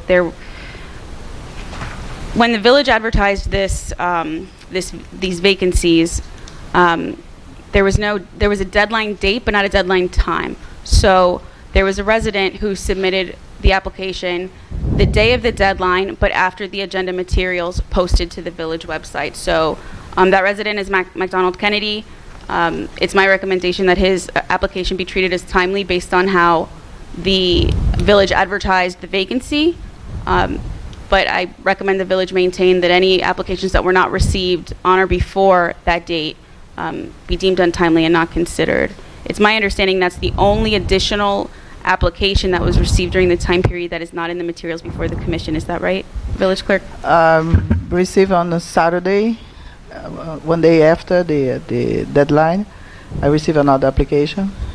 With respect to eligible applicants, was Mr. Kennedy's application the only one received after these agenda materials posted, but on that Friday deadline? Yes. Okay, and did you independently verify Mr. Kennedy's voter registration status before the meeting? Before today, yes. And he's a registered voter? Yes. Okay, so then it's my recommendation to be consistent with the way the vacancy was advertised that the village also consider Mr. Kennedy's materials when they vote. I believe he's applying for one of the 2 at-large seats and not an appointment. Is that? May I, since you're talking about me, may I stand up here in case you need to ask me a question? I'd like to say one thing, and it's not combative in any way, shape, or I just want to, if I may, just... What I'm going to ask is that, do we have the copies of the application to give to us to review, because we did not have a chance to do that? I emailed it to all of you. I'm sorry, your question again? Please, Mr. Kennedy, thank you. Do you have copies for us now? If you email to us, unfortunately, right now we're having problems with the internet, so we're not able to pull them up. I can pull it up on my phone if you need it. I can pull it up maybe on my phone, but I'm asking, do we have copies for us to consider? I have no problem with doing this. I just want to make sure we can pass out a copy for us to review prior to voting. Because if we've considered and read all the materials, but we haven't read Mr. Kennedy's, I don't think that would be fair, if we're going to consider him. Well, the email... Do you have 5 copies that you can pass out? No, I don't. Okay. Does everybody have the possibility to pull it up on the phone? Yes. And Go. Oh, I'm sorry. We're going to have to take a recess. My apologies. There's an emergency that occurred. So I apologize. We're going to take a 5-minute recess.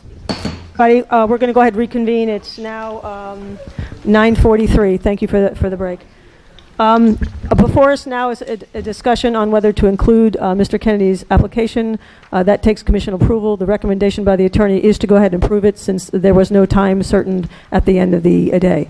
I have no problem including the application. I would like to, perhaps in the future, to alleviate the situation, is consider putting together a resolution, something to the effect, so that there's no confusion that all board applications, all job applications and everything is close of business day, and that anything that states a date refers to end of business day, so that in the future, if this comes up, we just don't have a problem. It's just my suggestion, something to consider. Lesson learned. Lesson learned, I think know. that's an easy one for us just to add to future To resolution or something, so that it's somewhere in the legal language so that it's clear. But with that, just please, I would appreciate if we could just move forward with the meeting. So does we all agree that, and let's just take a consensus, do we all agree that Mr. Kennedy's application can go ahead and be submitted? yes. Agreed. Yes. Agreed? Yep. Okay, so the application is submitted. With that, Vice Mayor, you had a statement. Okay, on the residents to be considered for the remaining 2 positions, I'd like to ask the commission to consider, because I have, in the past, when there has been charter review boards, sometimes a couple people pull out because it's a long process.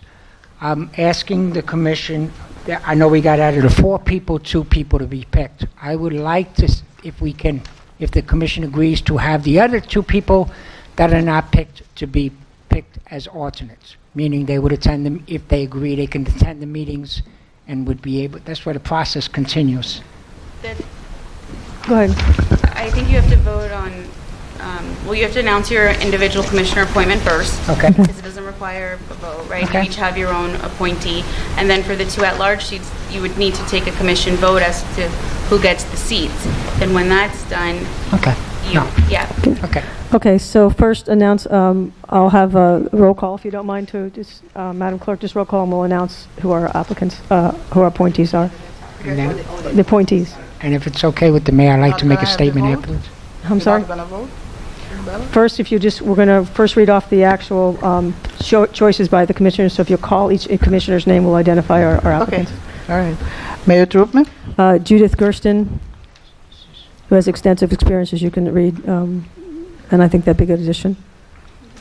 Vice Mayor Samaria? Roxy Ross. Commissioner Johnson Sardella, she's not here. Could you announce her pick for us, please? Kate Eaton? Thank you. Commissioner Tudor? My appointment was Lewis Rogers. And Commissioner Wise? Rocky Cohen. Thank you. With that, now we're going to vote on the 2 at-large members. So each commissioner will choose 2 on the ballot.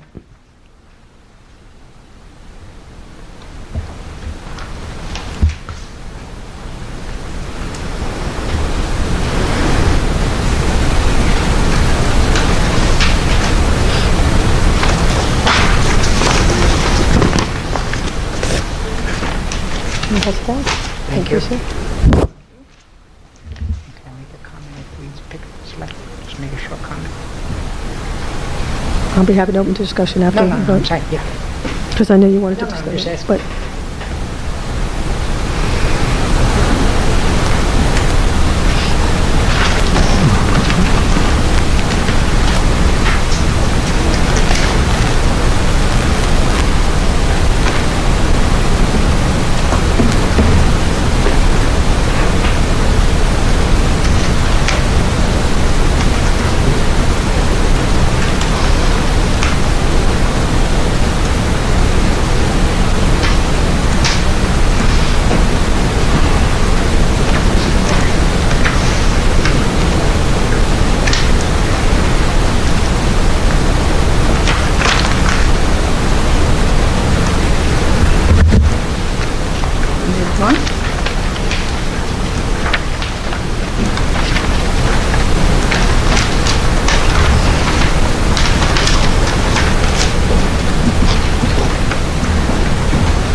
Did we vote on the resolution to appoint board members that passed, right? Did we actually vote on that resolution? Which board? The appointed board members? I don't think we actually voted on the resolution for that. I think this is all part of it. No, it's two different agenda items. I would ask the clerk, I don't remember. I don't think we did. Because we stopped. I don't think we did. We took a roll call. Excuse me, Madam Mayor? We can circle back to that. Let's. Did we? I can't discuss it till we're, I'm happy to do it as soon as the votes are in. I'm asking about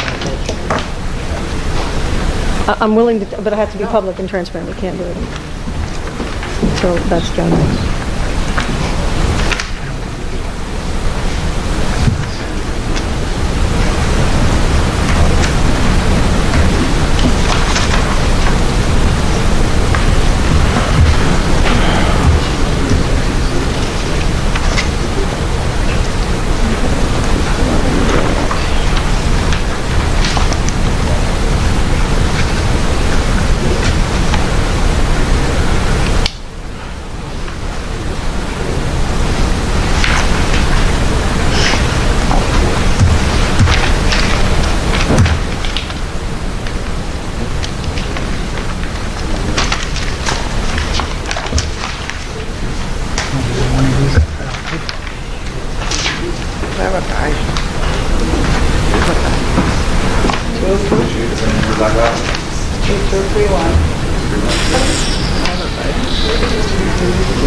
Mayor, we have a tie. That one second, Ian, that was handing out, and we'll revote on those two. Okay. Currently, there is a tie. So right now, Victoria Hernandez is voted in with 3 votes. McDonald Kennedy received 1 vote, but Manny Espinosa and Daniel Keys both received 2 votes. So we'll be putting those back up for revote. And if it ties again, what then? It has to wait till the next meeting to... If that final seat ties again, pursuant to Robert's rules, it rolls over to the next meeting. But in transparency, I would read the votes. Sure. Take a roll call I'll as to the seat that. Okay, so Commissioner Samaria and Tudor voted for Dan Keys for 2. Manny Espinosa, Trutman, and Wise voted 2. Victoria Hernandez, Trutman, Tudor, and Wise 3. McDonald Kennedy Samaria 1. Okay. So do we have extra ballots we can put out for just the 2? Okay.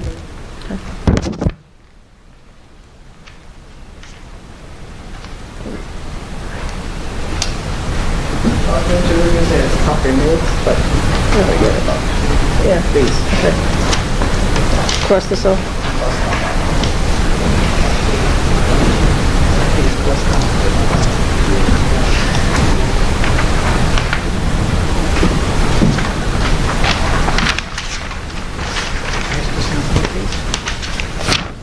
Public, you may.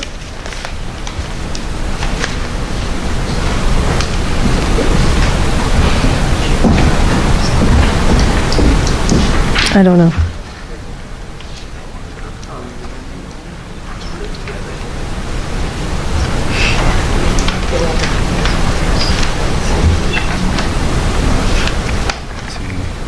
If it can be put on the special. Let's discuss that publicly.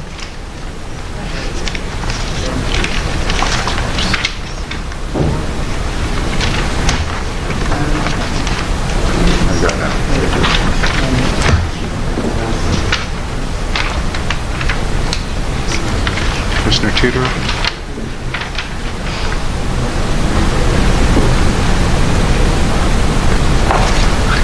We're still at 2-2.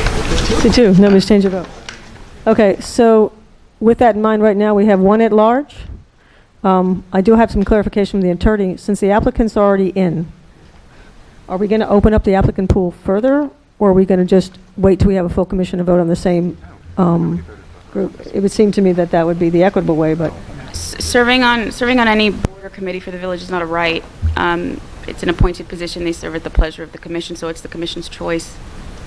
Okay, so first discussion item is, since this is going to roll to another commission meeting, we have a public hearing on the 20th. That would be the soonest we could look at this, but it would have to be a special commission meeting after the public hearing. to do that. The second question is, do you want to open up for further applicants? I just, if we don't move, I mean, I don't see any way to break the tie right now. We have a tie. We have one commissioner that's, I'm sorry. We have one commissioner that's not here. That could be breaking the tie. Correct, but to do that, we have to do it in transparent. It's not a phone call. No, she would know. So here is the question, and that's up to this commission. If we keep the same pool of applicants, then we could vote on it. My suggestion would be to put it as a special commission meeting after the public hearing meeting on the 20th. That shouldn't take long to do, yes. Is that any objection for I anyone? agree with that. No problem. May I remove myself from the nomination process, please? I'd like to pull my application. And then you guys vote again. Just vote. Incline out and re-vote. No, that's not going to change. Okay. That's not going to change the vote. To be clear, that Just a moment, please, and I appreciate your offer, sir, to break the tie. I really do appreciate it, but I don't think that's how this is going to work. For the minutes, the second round votes weren't disclosed publicly. I think that would... Yeah, let's do that right now. Could we have the second round so I could disclose publicly who voted for whom? It's going to be the same, but... It's the same. No, it has nothing to do with yours. Okay, the second vote was between Mr. Keyes and Mr. Espinosa. The same vote applied. It was Samaria. I'm a little confused. Victoria already was on, so why is that voted again? Did somebody vote too? Yeah, she voted before and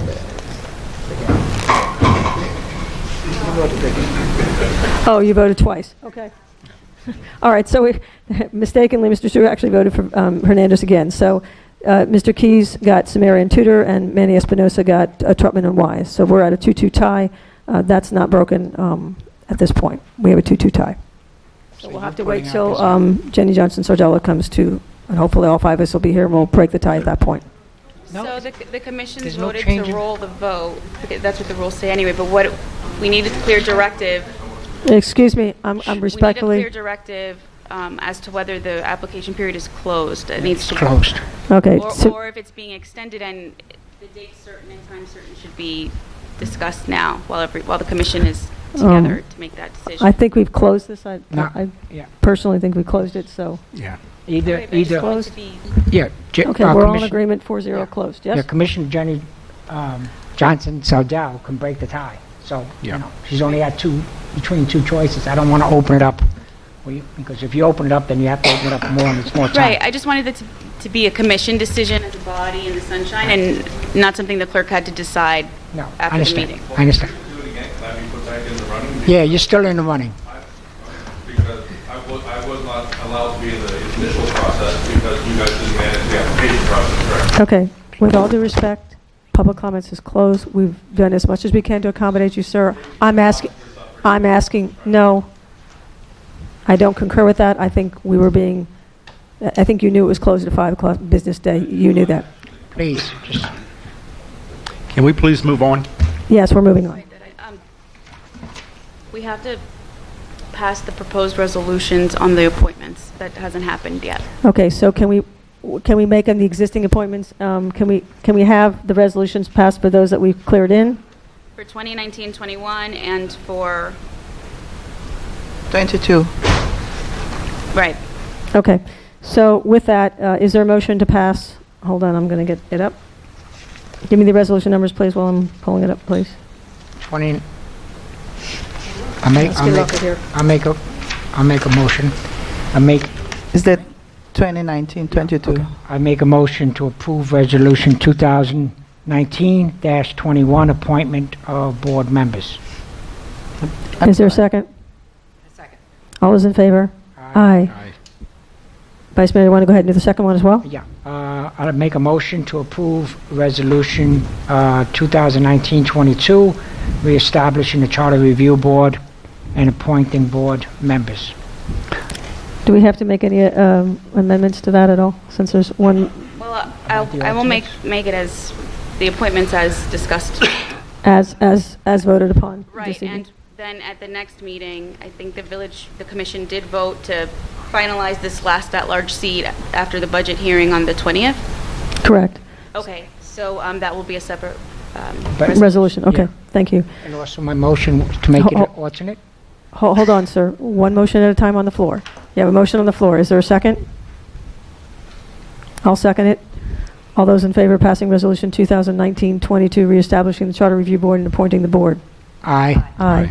Motion passes 4-0. I do have one clarification, then Vice Mayor, the floor is yours. For the 45-day rule, because we've established the board, they have to meet regardless whether they have the seat or not. Well, there's 6 members. There's nothing, and there's nothing precluding any resident from attending the meeting. It's a meeting in the sunshine, so. Okay, I just want to make sure we just have the 40-day, 5 days still. Okay, thank you. Vice Mayor, you had another question? Go for Yeah, it. the question is, what I wanted to do was see if the commission would agree that the other 2 members that do not get picked, that we decide to have 2 alternates. And the reason I believe that, this is going to be a long process, and we don't know if, I've heard in the past that board members have left because of emergencies or stuff like that, and I like to have 2 alternates. Of course, I agree with the chairman. The 2 alternates, or the 2 people that did not get selected, would have to agree to want to be an alternate. If they don't, then there's no purpose of having it. But I'd like to see if the commission would agree to have 2 alternates for the 2 people that don't get selected. That item's a little premature because we don't know who didn't get the seat yet. Okay. But maybe that can be part of the 20th. Yeah. After we know who didn't get the main seat. No, I'm asking that we can do at that time. Yeah. Right. Yes, I just didn't want it to be closed now. The commission has the power pursuant to your code to appoint alternates to any of the boards. So you could bring that motion on the 20th after the seats. I would like clarification on that because one of the concerns I have, this is already a big board. This is 7 members. And so we already have 5 and then 2. I think the 2 was intended, and I wasn't here when it was written, so I don't know, but another 2 on top of that would be nice. I have an issue with that. Well, your code says that the commission can vote to appoint alternates to any board. So that's something you would bring up on the 20th if Commissioner Samaria moves to appoint resident X, you would oppose it at that time. Okay. You would still need a majority vote of the commission to appoint an alternate, same as an appointed seat. Okay. Thank you very much for clarification. All right, so now we're moving on to item 10C, 2019-23 CRS program. That is my item. Attorney, would you go ahead and read that? I'm sorry, Mary, I didn't hear you. Did you ask me to read the... Resolution 2019-23, which is item 10C on CRS. Resolution 2019-23, resolution of the Village Commission of the Village of Biscayne Park, Florida, to authorize the village to sign a letter of interest to participate in the Federal Emergency Management Agency's National Flood Insurance Community Rating System program, providing for an effective date. One of the challenges as we move forward with reviewing of the maps, a lot of the communities are having issues with how they've rezoned the flood maps. It is already costly enough between hurricane, windstorm, and then adding flood into it. And in order to obtain flood insurance, it is already very difficult with climate change and so forth. I brought this item forward because this is a way to save residents money. It's a very simple thing. All I'm asking for is a letter to look into the first steps for the village to adopt that. The resolution to approve sending a letter of interest to the CRS program. Once a letter is received, of interest is received by FEMA, the CRS specialist is assigned to the village to start the application process and review the number of credits the village is eligible to. I'll make it simple since we're way over on time tonight. If I gave a lot of material on this, but the one that I think that is the most simplest to look at is on the 3rd page where it talks about the cities that have received discounts. City of Aventura, flood insurance discounts for property and special flood hazard has a 15%. For non-special flood areas is 5%. Bal Harbor 10 and 5. Town of Bay Harbor 15 and 5. So basically, you can get up to 25% is the highest that was ever given. That was the city of Miami Beach for obvious reasons, and 10% for those of you not in special flood hazards. It should be noted that we're all in a flood hazard zone. We're in AE. So we are in the flood zone, so we would get the higher of the percentage, not likely the lower the percentage. Am I misspeaking at all, Attorney Rodriguez? Can I give a little background on... Please. I was just rushing because of the time, but go ahead, please. I'll be brief. So FEMA has a national flood insurance program. Like 90% of the village is in flood zone AE. There's a small top corner that I think is flood zone X. you have to pay separate flood insurance if you're in a special hazard flood area, which most of the villages. FEMA offers the CRS program to everyone. It's free, and essentially what it is they assign a representative to basically vet the procedures that not just the municipality has, but the county has. And what we're seeing with some other municipal clients is they're getting the benefit of their county's hard work on providing mapping and flood insurance information on websites and things like that, and they get to piggyback on the hard work and the better funding of the county. So the way it starts is by sending a letter saying, hey FEMA, I'm the village manager or I'm the village mayor and we're interested in being reviewed for CRS class rating and for discounts. They review what the village has, they review what the county has, which applies to the village. The village is in a storm surge zone, and they issue a preliminary draft rating. Even if you save 5%, 5% is still 5%. Still money in your pocket. And that's basically it. And then every few years, they circle back to reevaluate you. And if you disagree with the rating, you can appeal it. But even if you accept, however de minimis a rating, you're going to get a discount. So it's something worth looking into. As you can see, most of the municipalities in Miami-Dade already benefit from this. So, and can we piggyback on some of the information that the county has already done in order to submit for some of the credits? yes, Okay, so it isn't necessarily staff time only. no. Okay, and I'm stating that, and forgive me if I'm rushing through this item, but this is a simple resolution. It's asking the commission to basically support, just like what you had done earlier with the motion. It's asking to support a resolution. Now, I did the resolution. In all fairness, the attorney, when reading for the agenda as part of the normal review, made some minor changes to it. So, do you anticipate having to make any further changes to it, or I just want to make sure we're clear on No, but resources? I do think it should be a collective decision of the commission because there is staff time in sending the letter, and if and when FEMA does reach out, they're probably going to be reaching out to the village manager. That is staff time. So I just think it should be, and it's a policy decision, right, for the villages as a city to participate in the program on behalf of all the residents. So I just think the commission should vote on that collectively. Right. So we have a draft and adopt resolution. I don't anticipate many changes to it. So my recommendation is simple: send a letter, have the commission agree in a policy decision. We're going to do that, and then see where we are. What it will entail to actually get those credits for the residents. Does this help us with FEMA in any way? Meaning, will FEMA be happy that we're doing something like this? I think so. We're dealing with it. Yes, we're dealing with this for other municipal clients across the state right now. And what I like about their write-up, because what they'll do is they'll send you a breakdown of all the points you got and the points you didn't get. And FEMA has all kinds of flood grants to improve flooding issues in municipalities, and you can kind of quote them back to them with that breakdown of what points you didn't get, your areas of improvement. And there's a lot of money out there right now, and I heard something about storm drainage and sewers and septic. There's free money there too, and I know we've been talking Public Works and the village manager about the opportunities. This would help bolster that because it would let you know what FEMA's thinking about what your deficits are with flood. Now, does FEMA tell the cities that don't join this anything? I'm just trying to see what's the advantage or disadvantage of doing this. I think it's a good idea, but I'm just want to... So I think it's kind of, it's on each municipality to pursue it or not. It's free. There's no obligation, but you are in a flood zone, and there would be definite savings to your residents on flood insurance, which I think everyone in Biscayne Park has to have separate flood. Yes. That percentage will add up, especially over time. And again, if you improve upon things, because let's say you do get a grant and you want to be reevaluated because, hey, look, we're connected to sewer now, we're not septic anymore, or look, we improved the storm drains on X street. That's supplemental information. You can request that they revisit your rating and maybe they increase your discount on flood. Okay. Thank you. Are there any questions? Other questions? It seems quite clear that there's no cost to us in learning if we can benefit from this, and for that reason, I make a motion that we adopt resolution number 2019-23 to submit a CRS letter of interest to FEMA. I make a second. All those in favor? Aye. Aye. Motion passes 4-0. Thank you for bringing this. You're welcome, sir. We have old business now, 11B, branding proposal by Commissioner Wise.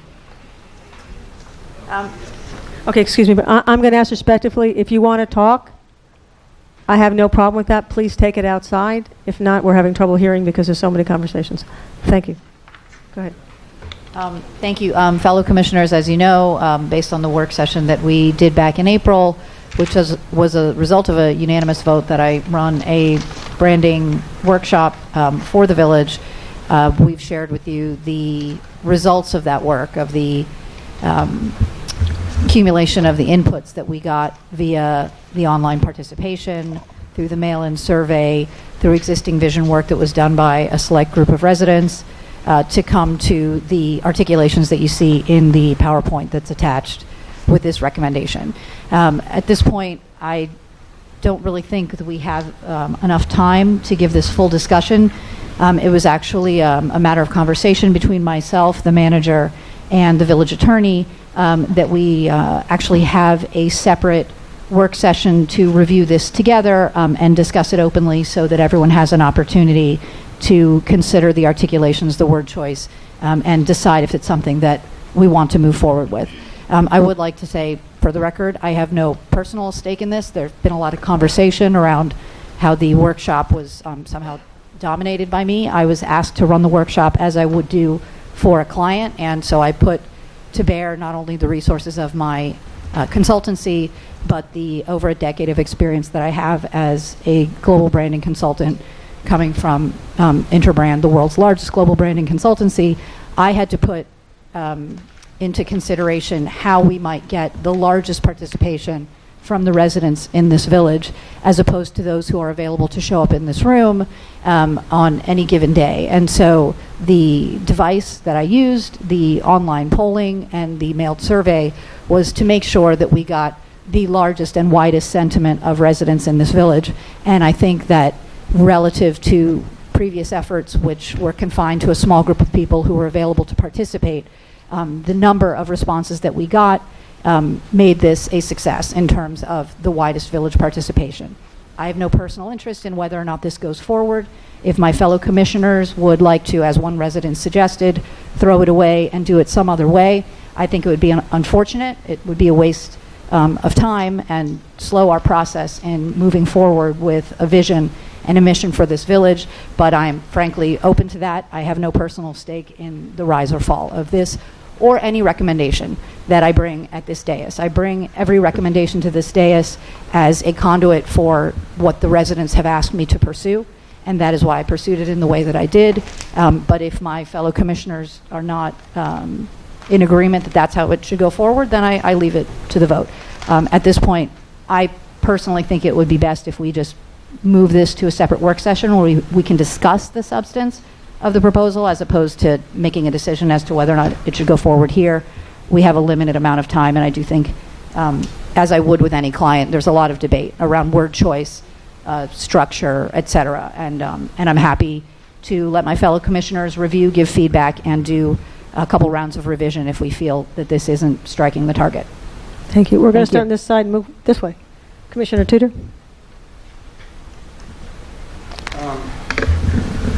Yeah, I would prefer to have this at a workshop, getting more, the opportunity of having also the other commissioner who's not here currently, if she's able to attend, and then having some additional resident input. I think it is an important process. I think it's a good first step, and I definitely think that it probably would be more beneficial to carry this over to a workshop. Vice Mayor? I tend to agree with Commissioner Tudor. I think we should move this over to another workshop. And I looked at this. I didn't agree with it at the last commission meeting. This is the results, so now we need to look at the results and figure out. We can't just put it away and throw it away. We spent time. I didn't agree with it, but we spent time in doing this. So let's look at the results and see if it can improve the village. Thank you, sir. But I do hope that we will have a communication workshop in the first. I think we all agreed to a communication workshop as well as a branding workshop, so I think that was kind of agreed before, but I don't think you were here. I'm trying to recall. Yeah, I think that's sometimes a misunderstanding that a lot of people have, the distinction between branding and communications. Branding is far upstream from communications. Communications are tactics or devices used to communicate the messages or ideas that you establish while you are creating a brand foundation. So this is upstream from that and was never meant to replace it in any way, shape, or form. Thank you. Let's just make one comment. I think sometimes the same small group of residents that do get up and I don't think there's a lot of respect or understanding that somebody donated their time to do this, whether you like it or not.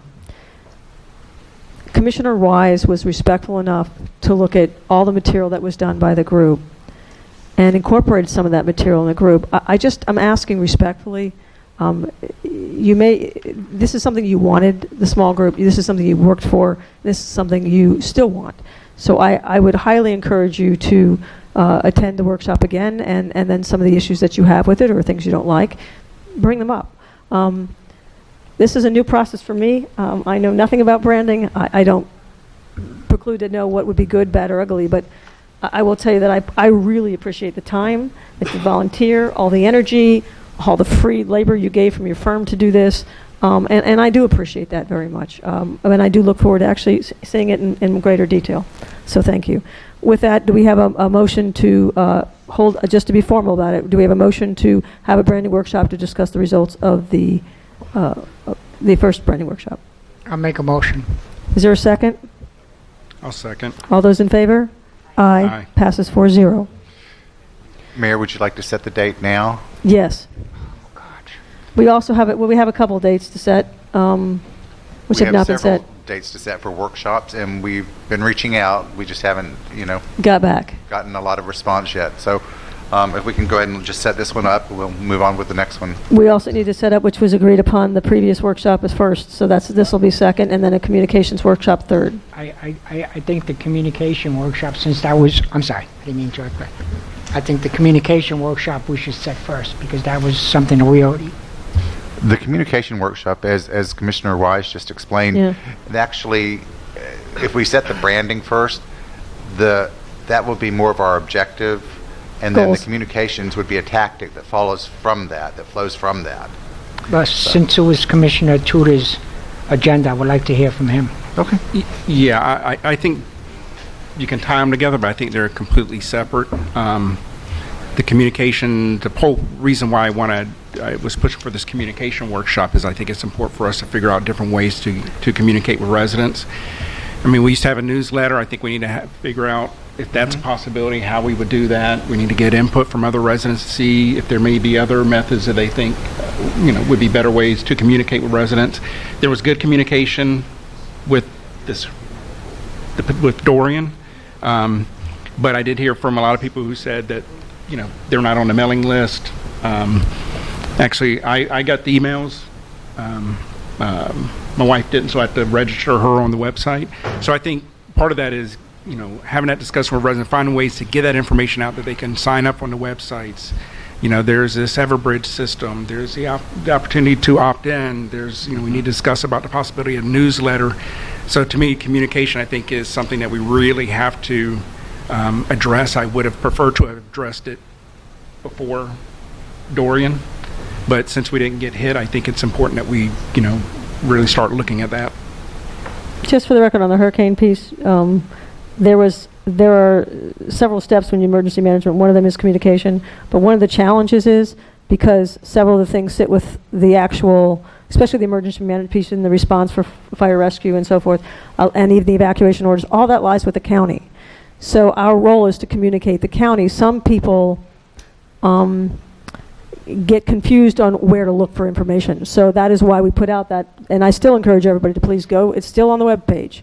Go to the web page, scroll down. There's a whole list of sites to join into. NOAA, there's National Hurricane Center. It's got the apps from Miami-Dade for alerts, so it comes on your phone in terms of evacuation orders. So there's a lot of different, I think it's Ready MDC and Direct 311. So there's a lot of that for the storm art that's available for people. I just encourage you to go find it. It's right on the front web page, and we also blast it out, and I'll be happy to put it out again if we need to. But I agree with Commissioner Tudor. We need to go ahead and have a communication workshop. Which comes first, the chicken or the egg? I tend to think that we should get this done first and then go to communications. However, I'm not married either way. So I just think it would follow manager recommending the branding, then the communication. That would be my recommendation, I believe. And Commissioner Wise, that's That's did how I misunderstand you? Or? That's how it's traditionally done, but we need not cleave desperately to tradition, especially when emergency communication is something of such high priority.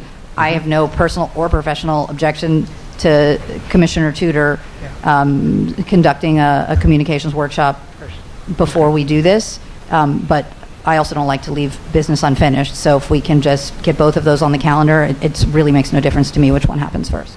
Okay. Okay, so dates. I hate to do this because it's now 10:19, so and we have a couple more items to get through. So I'm going to actually request if you could send us out, and can I ask everybody to please respond within the next 48 hours with your availability based upon the dates that are sent to you by the clerk or by the manager? Because he has been sending out emails. I did respond. I don't know if that's the issue. Madam Clerk, would you send those out tomorrow morning? Sure. And what commission agree to get back responses within the next 48 hours? And if I may, we were supposed to have a second workshop on the ordinance regarding commission procedures. It's very important. That one we had agreed. Well, we had agreed that was first. Now we agreed. I think commission. If nobody objects, we can do communication second, and then branding third. I apologize to Commissioner Wise. Do we all agree on that? I agree. Yes. Yes. Yes. That should be the order. Okay. Yes. You okay with that? Yes. All right. So 4. That's the order. Okay. So moving on. Madam Mayor, if I can add, with the hurricane approaching, we got a very large number of people signing up on great. the website. So we are like now with 635 great. signatures. And Perfect. It was a very good input. Good input for that, but I'm glad we didn't have to utilize it. Okay, so the next thing we have is special magistrate by Mr. Manners, Manager Manners. I'm sorry, 11C. Do you want to introduce that? Absolutely. Following the direction of the Commission from the August 6th Commission meeting, we requested estimates from special magistrates to get a better idea of the costs and so forth. The standard from what we've seen is about $150 an hour. Other estimates have come in higher. We got 6 resumes and 6 estimates. Through recommendations, specifically through some people that we know that actually teach the code classes, it was highly recommended that we go with Mr. Richard L. Duty. He's an attorney, he's a special magistrate, and his rates are $150 an hour. They're low there, on the lower end of the scale. Comes highly recommended, certainly well qualified. And so that's what staff is recommending we move ahead with, is probably bringing in Mr. Duty as a special magistrate to handle code. Attorney. So right now your code doesn't provide for a special magistrate to preside. So if the commission decides that that's the direction they want to go, we would need to do an ordinance amending your code.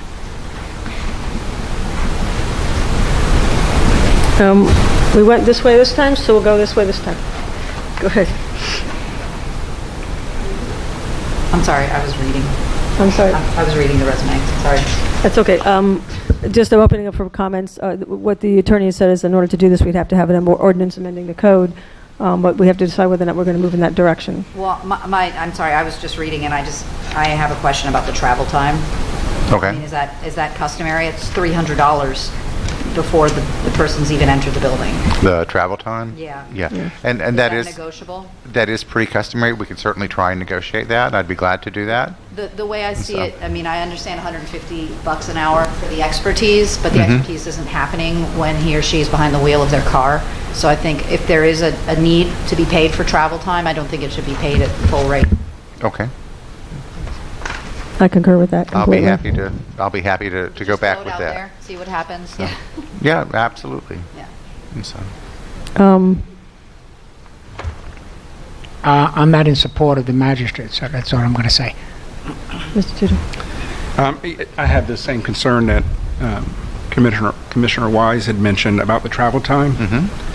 So I kind of would prefer to get that kind of locked down and have a more definitive, clearer picture of that. Okay. Before I would be comfortable with making a decision on moving forward. Because that way we can then look at it and have a better understanding of what it's going to cost. The costs are going to be per meeting. Since we're having a special meeting, But I've said since, before I even ran for commission, I think that we should have the special magistrate process.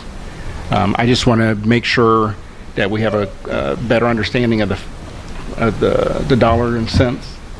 Okay, so just to be fair, so that we are clear on this, we have a special meeting we're going to do anyway for the vote for the Charter Review Committee. Can we bring it up at that time on the 20th? Is there any problem with that? And then having the manager suss out the finances of that? Would that be an objection with anybody? Well, I have a question. Yeah. This would just still be to explore the idea, because your code would have to be amended before you hired anybody. So your code does not allow for a special magistrate right now. We would need to go through the ordinance process. So do you plan on dual tracking this, or does the commission want a proposed resolution drafted for the September 20th meeting? I think we need to be clear on that, because negotiating rates before you even have an ordinance that allows you're allowed to have one. Yeah. It's cart before the horse issue. Okay, so I guess the question then is, do we agree? I guess, is there a motion to move forward with an ordinance that would even allow for that to happen before we even worry about rates? I move forward that we pursue an ordinance for special magistrate. Is there a second on that? I'll second that. All those in favor? Aye. All those opposed? 1. Motion passes 3-1. So that would be prepared for first If you reading can get for it for first September reading on the 20th. I can get it in for first reading, yeah. Okay. For the 20th. All righty. Okay, got it. Thank you. Thank you. And if you could also work on the travel time, which I think is what some of those issues are. Okay. Next is 12C. before we do new business, because the attorney will be, I guess the word recuse? I don't know if that's even appropriate. I'm sorry, I'm taking notes on the ordinance. Okay. I want to move this. I'm going to give, because I want to, because Commissioner Jenny Johnson Santella is not here. I was originally going to keep this, but I think it's, especially the way she expressed it at the last commission meeting, it is very important that she be here to answer it. Okay, so for me here's to the problem. Here's the problem.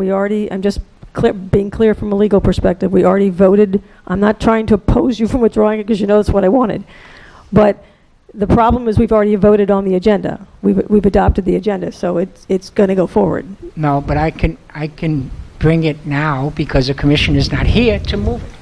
I can make the motion to move the agenda. Motion to table it? Or to table it to the next meeting because of the fact that Commissioner Jenny Johnson Saldana is not here. She was here when we had the motion before. She's not here now. And I also, the more I thought about it as we're going on to this meeting, that we need to, this is not to, my point is not to have the attorneys where I gotcha. This is not what this is. My goal is to explain the attorney fees. So we do need to have representation from somebody from the law firm. May I ask a question just to clarify from everybody here? And I know Commissioner Johnson Sardella isn't here, but I'm going to ask the attorney a question if she's allowed to answer it and doesn't have a problem with that. Could you tell me the commissioners who have spoken to you about the bill? Since I'm saying there's a conflict, I'd be more comfortable with you just taking a roll call or something. Okay. I don't want I will volunteer that I called the village attorney about the bill. I have spoken. I was very concerned about, especially one of the larger bills, and so I know I did that, and then I've called subsequently several times. Not several times, but a few times. Go ahead. Commissioner Sarah, you want to volunteer? I don't have to volunteer, no. I can read a bill, and I go by what you write down on a bill. I get a telephone bill. I don't call up the telephone company and say, I think you might have overcharged me. I go by basically on the bill. So if you ask me, did I call the attorney to ask about the bill? No, I did not, because they charge us for asking. I see stuff in emails that I send an email and they charge us. So to answer your question, no, I did not call attorneys.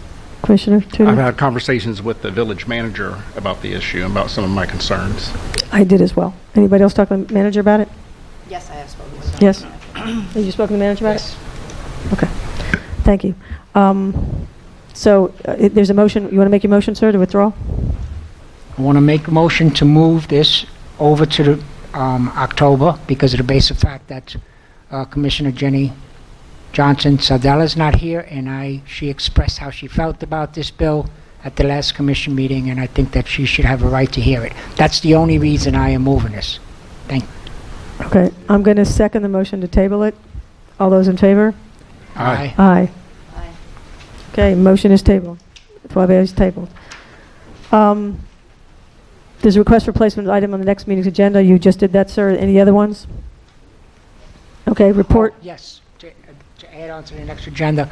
And I hope I get this right, Dade County passed, well, I don't know how it went to second reading, but Commissioner Hayman had an agenda item in reference to protecting employees for whistleblower. So I'd like to have a discussion on that and see that if the village is willing to do that. I think Dade County voted to pass it, but they allowed, correct me if I'm wrong, Yeah, I know about it, yeah. that they allowed, and if I say it wrong, please let me know, that the city's allowed to opt out. I want to have a discussion whether or not Biscayne Park want to participate, because I think to protect our employees as whistleblowers is very important, and I just want it on the record for this commission. Okay. Village attorney updates, FEMA and Hurricane Irma relief. So with respect to the FEMA appeal that was already granted, we received the funds at the end of August. So that appeal ran its course. We have the money, so it's great. The other two remain pending. We are due for a quarterly update on the remaining two, so I hope to have a quarterly update for the commission at the October meeting. Towards the end of August, Governor DeSantis sent a letter to President Trump advising that Florida's Hurricane Irma relief threshold has been met, and he requested an increase in the federal cost share.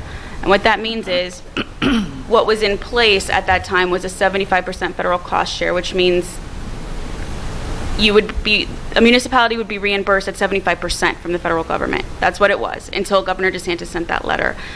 President Trump agreed and increased it to 90%, which is fantastic because it's not an insignificant amount of money, not just for the village, but also for the county and for the state. So that's a very positive update. I learned about this while we were preparing for Dorian, so I emailed our DEM contacts regarding claims already paid, because the claims that have been paid, including the appeal which had posted before this update happened, were paid at 75%. So has that horse left the barn, or are we getting a supplemental check to get us to 90%? I don't have an answer on that yet, but understandably, DEM was kind of busy towards the end of August and the beginning of September. But that's a very positive update because we still have two appeals pending for a lot of money. And that's our larger appeals, the two. Right, pending. it's like 540 and 180, I believe. So those are the updates with FEMA, and the increased federal cost share is very positive news. I hope to have an answer as to the claims that have already been paid for the next meeting, because those would be supplemental checks of a few $1,000s, which would be nice. Thank you very much. Village manager, anything you want to add? I'm good right now. Thank you. Okay, commissioner comments. Okay, announcements.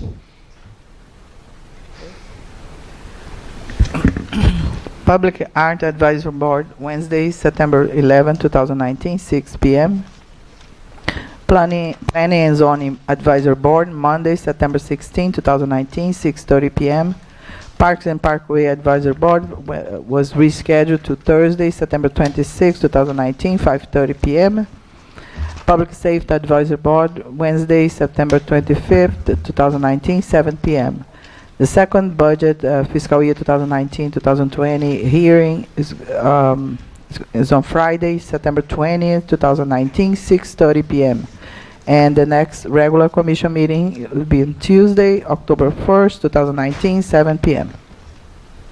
Thank you. Is there a motion to adjourn? Make a motion. I think he beat you to it. I'll make you do the second. Second. Okay, we're adjourned.